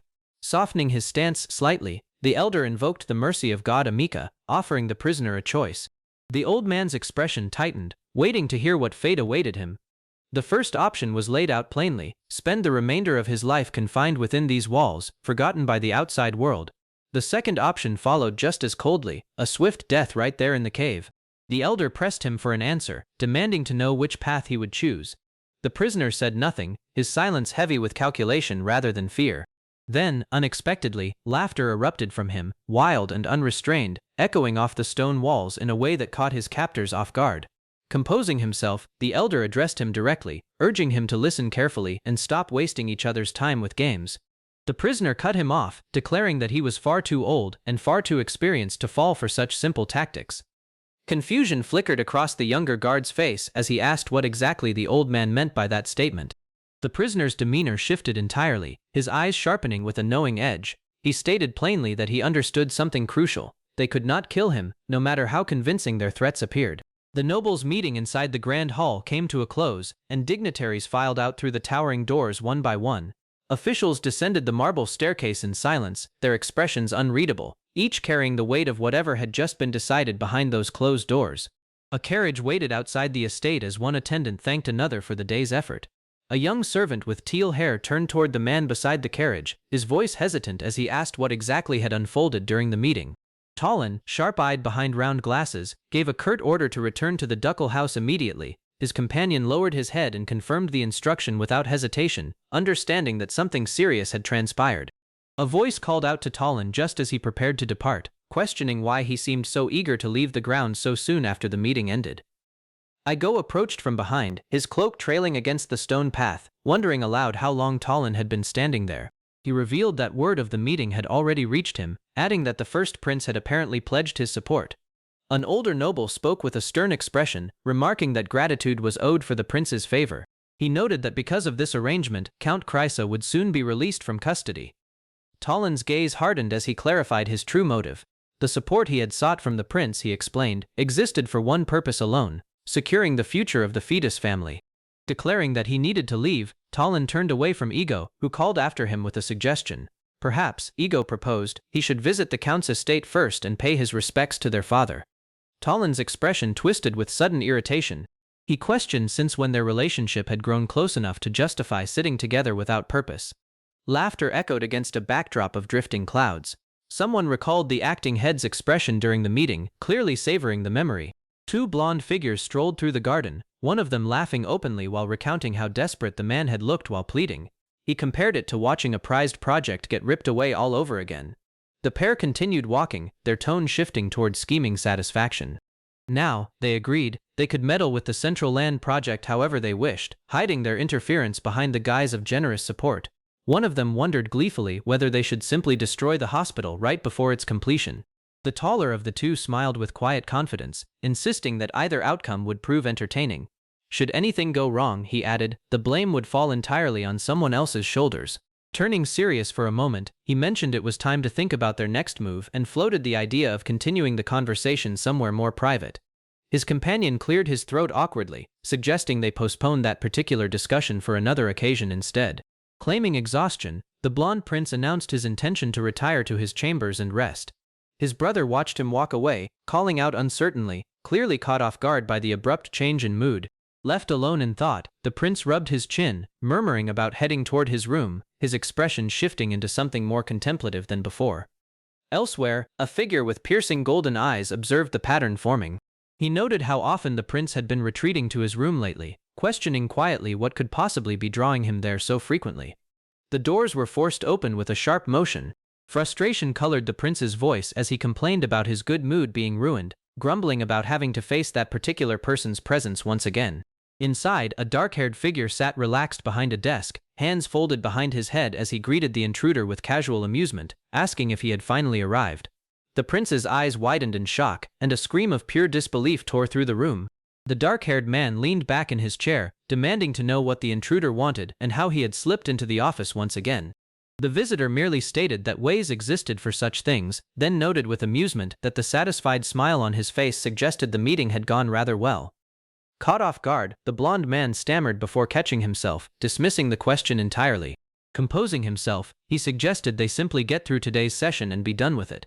Before proceeding, the seated man mentioned he had a small favor to request. His counterpart, standing near the window, repeated the word back with visible suspicion. The favor became clear: permission to involve himself in the fetus family's Central Land project. Fury erupted across the blonde prince's face as he realized his rival already knew about the operation. The dark-haired man explained calmly that his only goal was ensuring the construction proceeded without incident, adding that it had nothing to do with the prince personally. The prince shot back that the phrase "without incident" was exactly what worried him. Turning toward the window, the schemer revealed his actual intention: delaying the construction for as long as possible, long enough for rumors to spread across the empire that the imperial family stood behind the fetus ducal house. Stunned by the admission, the prince could barely form words, asking what had just been said. Elsewhere, another figure watched a carriage roll away from the window, reflecting that he had anticipated Talon taking a different approach. A hospital, he admitted, was not what he had expected at all. He recalled that in the original course of events, Talon had raised an army instead. If circumstances had shifted so dramatically, he reasoned, then Talon himself must have changed as a person too. Back in the office, the blonde prince's restraint snapped entirely. Lightning crackled around him as he screamed, demanding to know how much longer he would be forced to obey, hurling an insult at the black-haired man standing calmly before him. Without turning around, the dark-haired man replied coldly that obedience was the one thing his rival happened to excel at. The prince's rage sharpened into words, spitting out that the man was nothing more than a puppet dancing on the second prince's strings, his blade crackling with energy as he prepared to strike. Unmoved by the threat, the target admitted growing tired of the exchange, urging a quick answer so they could move past it, asking sharply whether he needed to repeat himself for it to sink in. The scene shifted to a quiet study, where a hand pressed quill to paper, ink scratching steadily across the page. Across the room, another figure with pale teal hair sat hunched over his own letter, scrolls stacked beside him as he worked through the night. The teal-haired writer paused mid-sentence, questioning what it truly meant that support had come from the first prince, wondering if it signaled the abandoned ducal house had once again drawn the imperial family's attention. Two shadowed figures loomed over him as a reply came firm and final: there was no chance of that. The first prince's involvement, they explained, marked nothing less than the end for the fetus family, since he intended to personally crush the ducal house the moment it tried to rise again. Still uncertain, the young man wondered aloud whether it might be wiser to align with the ducal house ahead of time. His superior dismissed the idea, insisting it was still too early to commit and that they should simply watch how events continued to unfold. In a grander hall, the golden-haired figure extended his hand, brushing aside any mention of favors owed and insisting instead that gratitude belonged to him. Because of Talon's request, he explained, he now had genuine purpose to involve himself in such a noble undertaking. Their hands met in a firm shake, sealed by a quiet promise that every word spoken had been meant sincerely. Alone with his thoughts, the dark-haired man's expression shifted into something colder and more determined, murmuring under his breath a private vow to prove himself, whatever it would take. A trembling hand pressed against the writing desk, absorbing the full weight of what imperial support truly meant beneath the surface. The pen scratched against paper as a man came to understand the cruel machinery hidden behind such generous promises. Sweat traced down his face as his eyes narrowed with rising unease. Slumped over his desk, he let out a pained groan, the burden of his thoughts pressing down on him physically. Breathing grew ragged as he clutched at his chest, forcing air into his lungs through gritted teeth. The pressure inside him built until he admitted aloud that the situation felt unbearable. He questioned whether this suffering stemmed from guilt over failing to protect the previous duke, or something worse, the fear that he might fail the young duke in the very same way. A grotesque vision surfaced in his mind, a towering figure looming over a kneeling man, forcing the question of how anyone could stand before something so far beyond human. He had no answer for how he should even begin to act. Turning his thoughts away from despair, he steadied himself with a single resolve. Whatever happened, he had to protect the young duke, no matter the cost. A knock echoed through the room, interrupting his spiral. A voice called out, asking whether Talon was inside. Beyond the door stood the young duke himself, fidgeting with the pendant at his collar as he explained how difficult it had become to see Talon lately, gently asking if he might be allowed inside. Panic flashed across Talon's face as he scrambled upright, urging the boy to wait, insisting that the timing wasn't right. Composing himself, Talon apologized quietly, explaining that something urgent demanded his attention at that very moment. The young duke's expression fell, disappointment evident despite his silence. Standing before the closed door, the boy accepted the refusal, promising instead that he would return once matters had settled, adding that he intended to visit again personally. Elsewhere, chains rattled against a clenched fist as a desperate voice cried out for mercy, begging to be released from captivity. An old man with wild gray hair pleaded on his knees, insisting he was nothing more than an ordinary elder who deserved freedom. He demanded to know how much longer his captors intended to keep him locked away, pointing out that over 2 months had already passed since his imprisonment began. A bald elder standing guard turned to his companion, confirming that they still had no explanation for how this prisoner had managed to enter their sacred cave in the first place. The younger guard recalled finding him unconscious in the middle of the cave, adding that despite repeated questioning, the old man had never given a clear account of how he got inside. Frustration boiled over as the prisoner shouted his innocence once more, insisting he had lost his footing and fallen from a cliff, only to wake up trapped inside the cave with no memory of how he arrived there. The hooded guards remained unconvinced, reminding him that the cave stood as sacred ground blessed by the god Amika, a place that could not simply be stumbled into by accident. The bald elder stroked his beard thoughtfully, considering a darker possibility. If the old man's story was a lie, it might mean a descendant of Aburen had discovered the location, raising the threat that Aburen's forces could invade the sanctuary itself. His younger companion studied the prisoner with cold calculation, noting that despite his age, the man appeared disciplined and well-trained. He suggested a chilling method to ensure compliance, blinding the prisoner or severing his ankles to guarantee he could never escape or reveal what he had seen. Desperation cracked through the old man's voice as he pleaded with his captors, begging to be sent home. He confessed that a young child waited for him, alone and unaware of what had happened to his grandfather. A hand gripped his beard roughly, silencing his protests. The bald elder leaned in close, his tone almost gentle despite the threat behind it, warning the prisoner that he would never leave this cave alive. Softening his stance slightly, the elder invoked the mercy of god Amika, offering the prisoner a choice. The old man's expression tightened, waiting to hear what fate awaited him. The first option was laid out plainly: spend the remainder of his life confined within these walls, forgotten by the outside world. The second option followed just as coldly: a swift death right there in the cave. The elder pressed him for an answer, demanding to know which path he would choose. The prisoner said nothing, his silence heavy with calculation rather than fear. Then, unexpectedly, laughter erupted from him, wild and unrestrained, echoing off the stone walls in a way that caught his captors off guard. Composing himself, the elder addressed him directly, urging him to listen carefully and stop wasting each other's time with games. The prisoner cut him off, declaring that he was far too old and far too experienced to fall for such simple tactics. Confusion flickered across the younger guard's face as he asked what exactly the old man meant by that statement. The prisoner's demeanor shifted entirely, his eyes sharpening with a knowing edge. He stated plainly that he understood something crucial. They could not kill him, no matter how convincing their threats appeared. Deep inside a dark cavern, a white-haired man sits bound, a wooden plaque hanging around his neck. 4 cloaked figures stand behind iron bars, watching him from a distance. Calmly, he asks what they mean by their words, then states plainly that he already knows they can never kill him. The declaration catches 2 hooded guards off guard. They exchange a wary glance in front of the cell. One of them, a sharp-eyed young man named Ren, studies the prisoner in silence. An elderly bald man with a long beard steps forward, repeating the prisoner's claim with open doubt. He demands to know what makes the prisoner so certain his life is safe in their hands. The prisoner counters that if they had truly meant to kill him, torture would have come long ago. Instead of being harmed, he has only been kept locked away this entire time. He pushes the reasoning further, concluding that the intent to kill was never there to begin with. There must be another reason they refused to lay a hand on him, he says, adding that he can see fear hidden behind the elder's eyes. Sweat forms on the elder's brow as his expression hardens. He admits that the prisoner may believe he has hidden it well, but he has seen eyes like those more than once before. Ren, the dark-haired young man, finally speaks up. He turns the question back, demanding to know exactly what it is they are so afraid of. With pointed insistence, Ren voices the unspoken fear that God Amika himself chose the prisoner and brought him here. The question is met with a heavy, uneasy silence from the elder. Another young man, addressed as Raytel, approaches the elder and asks what should be done about the situation. The elder only stares ahead without answering. The elder's tense expression breaks into a wide grin as he scratches the back of his head, laughing it off. He concedes that their secret has apparently been discovered. The scene shifts to a sky burning with sunset colors. Ren introduces himself to the prisoner, mentioning that he has heard his name is Jing. Ren explains that the elder has ordered him to show Jing around Amika's domain, inviting him to walk along. Jing agrees briefly, then reflects inwardly that even if this is only freedom under close watch, they are at least kind enough to grant him a tour. As they walk through the open field, Jing's thoughts circle back to suspicion. He wonders what would happen if he truly were an imperial spy, and questions why they seem so confident he could never escape.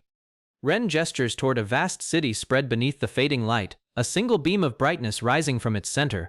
He explains that this is where those who serve Amika have lived in hiding. The streets below bustle with ordinary townsfolk going about their lives. Ren notes that by Amika's blessing, they live humble lives while quietly carrying out a sacred mission passed down through generations. Scanning his surroundings, Jing notices no soldiers or anyone fit for battle among the crowd. He wonders silently whether this place has truly never been invaded in all its history. Jing looks up at the sky, awash in shades of purple and orange, and admits how beautiful it is. He questions whether the sky here is truly different from the one back in Abiren, the world he once knew. The story shifts to a shadowed robed figure identified as God Amika, a vanished deity whose face has long since been forgotten. Very little remains known about those who still hold on to faith in him. Memory drifts to the past, where a young man with a blindfold sits at a table during his early education as heir. He recalls hearing, back then, that every last remnant of Amika's followers had already been captured. In the study lined with old books, a man in a military coat clenches his fist, recalling his father's proud words. His father had once boasted that the fetus ducal house had led the imperial family to victory once again, crushing the barbarians for good. His grin widens as the memory sharpens further. Those dangerous, violent heretics his father spoke of had finally been wiped out, or so the family had always claimed with pride. The scene shifts to a battlefield stained with blood. A weathered knight, his armor soaked in gore, stands beneath a darkening sky and admits, with a heavy heart, that he too had killed countless heretics in that campaign. Behind him lies a fallen figure, a young life cut short and left motionless on the scorched ground. The knight turns away, his sword dripping, his expression hollow with the weight of what he has done. A grieving child clutches someone close, tears streaming down his face as he holds on tightly. Nearby, another set of eyes burns with quiet fury, fixed on the destruction surrounding them. The knight raises his blade toward the smoke-filled sky, standing protectively in front of a young boy. Fire and ruin stretch out behind them as the battle reaches its brutal end. A blade catches the last light, gleaming amid falling ash and debris. The violence of that day lingers in the image, a single sword suspended between darkness and fire. Seham devwana den hiuhundo hiden fine folkajus ram. Imenadrat hisden de help he lingers calm in trimpoinad has been delayed once again, and his patience is wearing thin. A servant with pale features explains the situation carefully, admitting that the promised materials still haven't arrived. According to the Imperial side, everything will need until next week to be sorted out. The blue-haired man presses his fist to his mouth, visibly agitated. He points out how absurd it seems that even something as extravagant as a winged wolf could be secured with ease, yet plain building materials keep getting delayed. Gold coins scatter through the air above a half-finished building, illustrating the mounting cost of every lost day. At this pace, he realizes, the construction schedule will inevitably be pushed further and further back. His expression darkens as a grim conclusion forms in his mind. The fetus family, he suspects, is being deliberately driven toward financial ruin, and he begins to wonder whether this was the first prince's intention from the very beginning. The young man voices his frustration aloud, admitting that time is running dangerously short. He blames himself for not managing the situation sooner, feeling the pressure close in around him. Standing before someone seated with their head in their hands, he offers a sincere apology. The reply comes short and clipped, a single word of grudging acceptance that ends the tense exchange. Dismissed from the room, he steps out through a grand set of double doors, letting out a quiet breath of relief. The tension of the meeting slowly drains from his shoulders as he walks away. His thoughts drift elsewhere as he walks down the corridor, weighed down by concern. Talon's condition, he reflects, has taken a serious turn for the worse, and there seems to be nothing he can do to help. Peering around a doorway, he wonders anxiously what might happen if things continue to decline at this rate. A young boy nearby glances back at him, curious, asking why he looks so gloomy. Startled by the sudden question, the man jumps back in surprise, flailing dramatically. The boy questions his pale expression, catching him completely off guard. Quickly composing himself, the man apologizes for startling the child before him. The boy's eyes widen in shock as he suddenly realizes exactly who he is speaking to, addressing him nervously as the young duke. The boy bows immediately, offering his own apology for having spoken so suddenly. Waving off the gesture, the man insists there is no need to worry, admitting he had simply been lost in his own thoughts. A young boy peers around a corner, asking hesitantly whether Talon is currently in his office. Sweat beads on his forehead as he waits for an answer. A servant confirms that Talon is indeed there, offering to inform him right away that the young duke wishes to speak with him. The boy quickly waves off the offer, explaining that Talon looks busy and he doesn't want to interrupt.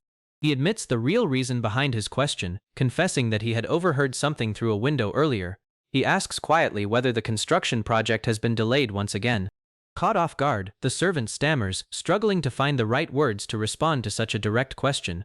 The boy simply stares back, waiting silently for an answer that doesn't come easily. The servant reassures him gently, insisting it isn't something the young duke needs to worry about.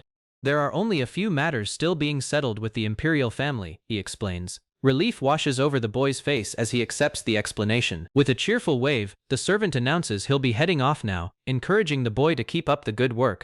The boy responds warmly, wishing him a safe journey. Once alone, the boy's expression shifts into something more composed and knowing, the friendly mask falling away as his true thoughts settle beneath the surface. Later, he sits curled up in front of a grand set of doors, his face buried against his knees. A soft tapping sound breaks the silence, drawing his attention upward.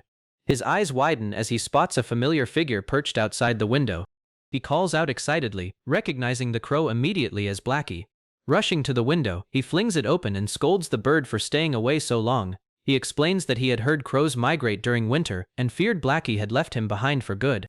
Remembering something important, he tells the crow to wait right there while he fetches walnuts he had been saving. As he dashes off, a narrator's voice notes that the crow appears to have recovered considerably since they first met. A memory surfaces of when the boy first encountered the injured creature, recalling how it had cried constantly back then, its eyes swollen from endless tears. He chuckles to himself, admitting he must have looked quite gloomy earlier when the crow found him. Still, he reflects, it's a relief that the young duke isn't frightened of crows the way some might expect. Lying comfortably on the floor beside the bird, he begins sharing his thoughts about Talon, mentioning quietly that thanks to the crow, he has been able to explore the ducal house and gather bits of useful information along the way. He continues, explaining that Talon constantly warns him against wandering off, yet he genuinely wants to visit the area near the temple where the poor people live. The crow pecks curiously at a nut on the ground as he speaks. Without warning, the bird suddenly takes flight, wings flapping rapidly as it rises into the air. Startled, the boy reaches out instinctively, calling Blackie's name in surprise. He questions aloud whether the crow is already leaving, disappointment clear in his voice as he watches it soar toward the open window. Frustration creeps into his expression as he points out that they had barely gotten the chance to talk. He wonders why the bird insists on leaving so early today, of all days. A flicker of vulnerability crosses his face as an unfinished thought escapes him, admitting that if even Blackie leaves him now, he doesn't quite know what he would do. The crow taps twice against the windowsill, watching the boy with a steady gaze. He straightens up, stretching his sore knees, and asks Blackie whether his family must be waiting outside for him as well. Pushing the window wide open, he ushers the bird forward, telling it to hurry along. He promises they'll talk again the next time Blackie decides to visit. As the crow flaps upward into the open sky, he waves after it, shouting that it absolutely has to come back. The bird grows smaller against the clouds, disappearing into the distance beat by beat. From high above, the grand domes of the estate stretch out below, catching the light and looking magnificent from a distance. Despite the beauty, something about the scene feels quietly unsettling to the creature soaring past it. A young man reflects on a phrase that had lodged itself in his mind, repeating the words about wanting to see where the poor people live. His expression carries a mixture of amusement and concern as he turns the thought over. Watching the crow cut across the sky beneath a crescent moon, he murmurs that it seems things have finally begun. He admits he hadn't expected to hear those particular words so soon. Turning his attention toward the horizon, he acknowledges that the day he must start watching over the young duke is fast approaching. He recalls that the boy is a character who never even appears by name within the original novel. Leaning over a railing with a small, knowing smile, the boy remains unaware of the truth hanging over him. According to the story's fate, he is destined to die shortly after the hunting festival takes place. Twilight settled over the grand cathedral as Jing arrived at its towering gates. A voice called out from within, asking if he had finally come. The young man in black stood still before the entrance, his expression unreadable, while another voice informed him that the elder awaited inside. An elderly guide explained that his escort would end here, leaving Jing in the care of a man named Retail, who would lead him the rest of the way to the temple. Jing offered a brief, quiet acknowledgement before continuing forward. The old man watched Retail's retreating figure grow smaller down the corridor. His footsteps echoed against the stone floor as he walked away, leaving only silence and an unreadable stare behind him. Stepping through the ornate doorway, the old man remarked that Jing and Retail bore a striking resemblance, wondering aloud if they were father and son. Jing's reply came flat and immediate. He had no parents at all. Embarrassed by the assumption, the old man apologized, dismissing his own words as nothing more than an old man's careless rambling. Jing simply told him it was fine, and the two continued walking side by side across the tiled hall. A bald priest greeted them, asking Jing how his visit had gone and whether he had enjoyed seeing the place for himself. Jing admitted that he had, though something lingered unfinished in his tone. The priest responded with visible relief, his laughter echoing as the old man and Jing stood before him. Jing pressed further, asking what would become of him now. The priest answered that since they couldn't kill him, they would let him live, and since mistreatment wasn't an option either, he would be treated with hospitality instead. Jing questioned whether this meant he was forbidden from leaving the land altogether. The priest confirmed it, explaining that his identity as Amika's messenger hadn't yet been verified, adding that this place wasn't such a terrible one to call home in the meantime. Jing turned the situation over in his mind, asking directly what would happen if he managed to prove that claim, whether proving himself as Amika's messenger would finally grant him the freedom to leave. The priest closed his eyes, folding his hands beneath his chin. If that truly was her will, he mused, then he supposed such a thing could be allowed. The old man's expression sharpened as he asked what exactly he needed to do. His profile came into sharp focus as he demanded to know what was required of him to be recognized as that lion, or tiger, or whatever title they insisted on calling it. The priest's grin spread wide beneath his beard as he replied that he simply wouldn't know the answer to that. He continued, mocking the very question, what could a priest possibly understand about such matters anyway? Anyone who claimed to hear the voice of God, he added with a theatrical shrug, was nothing more than a fraud. Fury erupted instantly. The old man lunged forward, seizing the priest by the collar and hoisting him off balance, roaring that the very man before him was supposed to be an elder. He demanded to know how such nonsense could possibly come out of his mouth. A sharp strike cracked through the air, cutting the confrontation short. Jing's voice rang out cold and firm, telling them that was enough. His sharp eyes locked onto the scene, hair whipping as he moved to intervene. The old man froze, a strained grunt escaping through clenched teeth as tension gripped his entire body. The priest's gaze dropped toward the old man's leg, noting with quiet menace that it had nearly healed. It would be such a shame, he added, if that leg were rendered useless again before it ever had the chance to fully recover. A sudden blow landed, knocking the wind from the old man as his collar was yanked violently. Jing's eyes narrowed, sharp and alert, as he reacted to the sudden escalation unfolding beside him. Gritting his teeth, the old man's eye twitched with restrained rage. A single word slipped from his lips, damn it, as the tension between the three of them hung heavy, unresolved, in the golden light of the temple. The old man lowered his head, offering a stiff apology to the priest sprawled beneath him.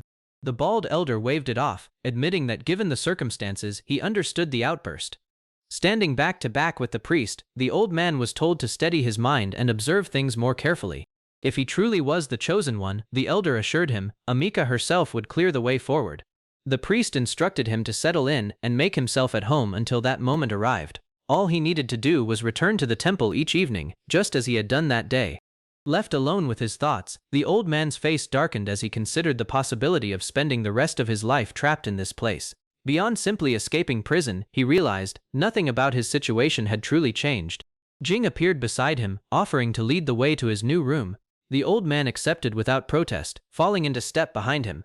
Jing added that he would return each morning, and that the old man would be free to move about as long as he stayed by his side. The old man's confusion was immediate. He wanted to know why Jing, of all people, would be the one assigned to him.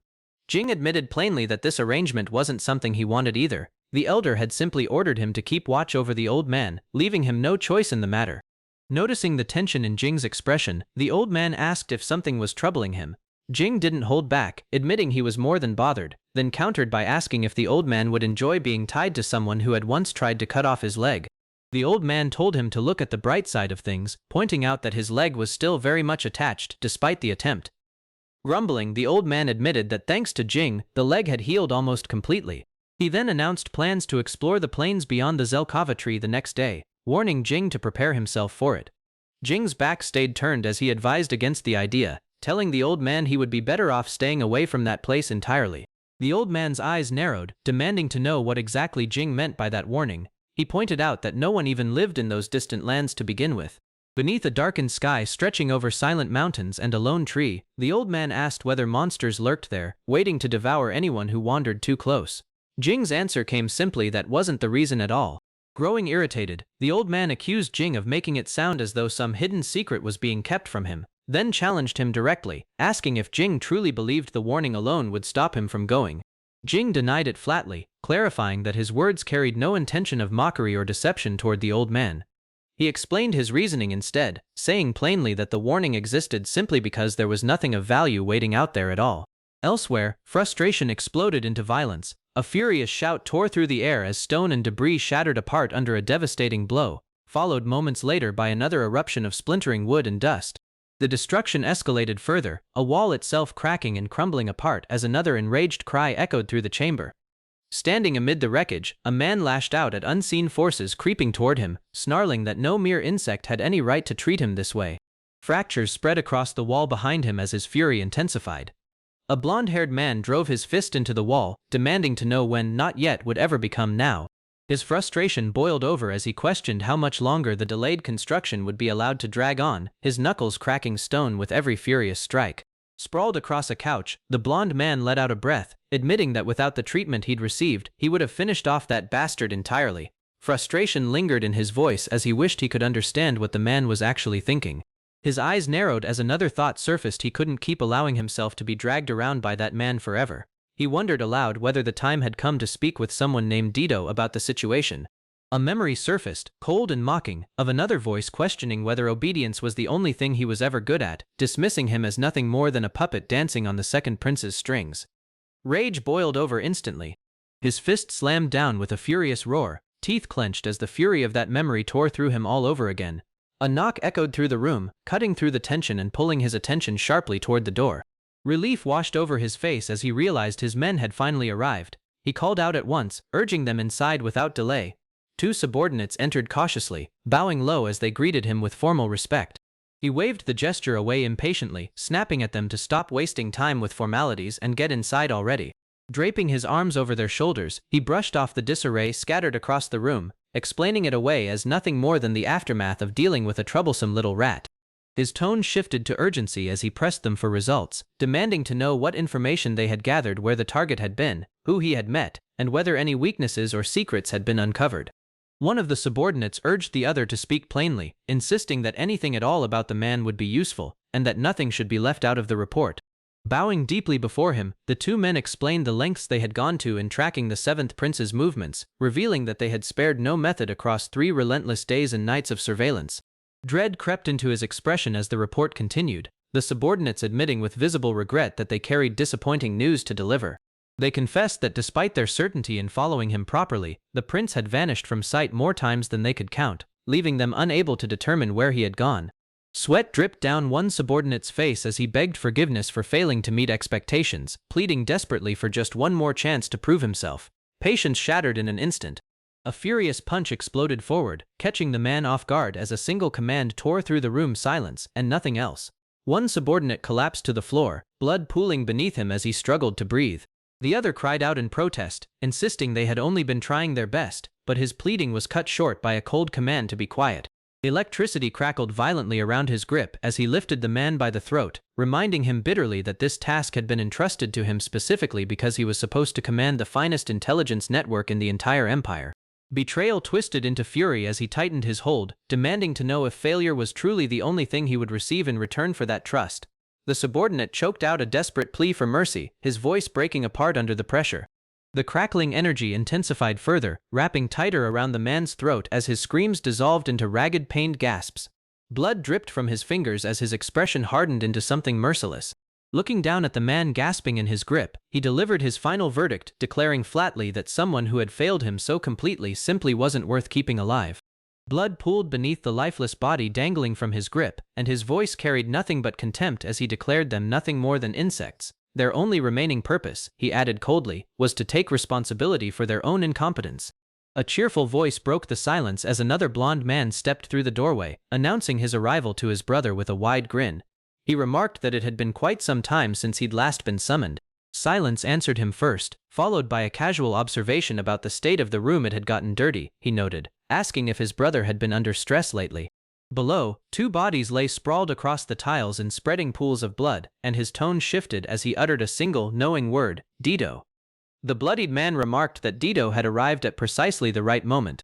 Dido accepted the comment with a smirk, boasting that impeccable timing was simply something he was always good at. Wiping flecks of blood from his cheek, the man explained that something unexpected had come up, something that required immediate attention and needed to be handled properly. Dido's smile widened with genuine interest as he leaned in, admitting he was curious to hear exactly what that something might be.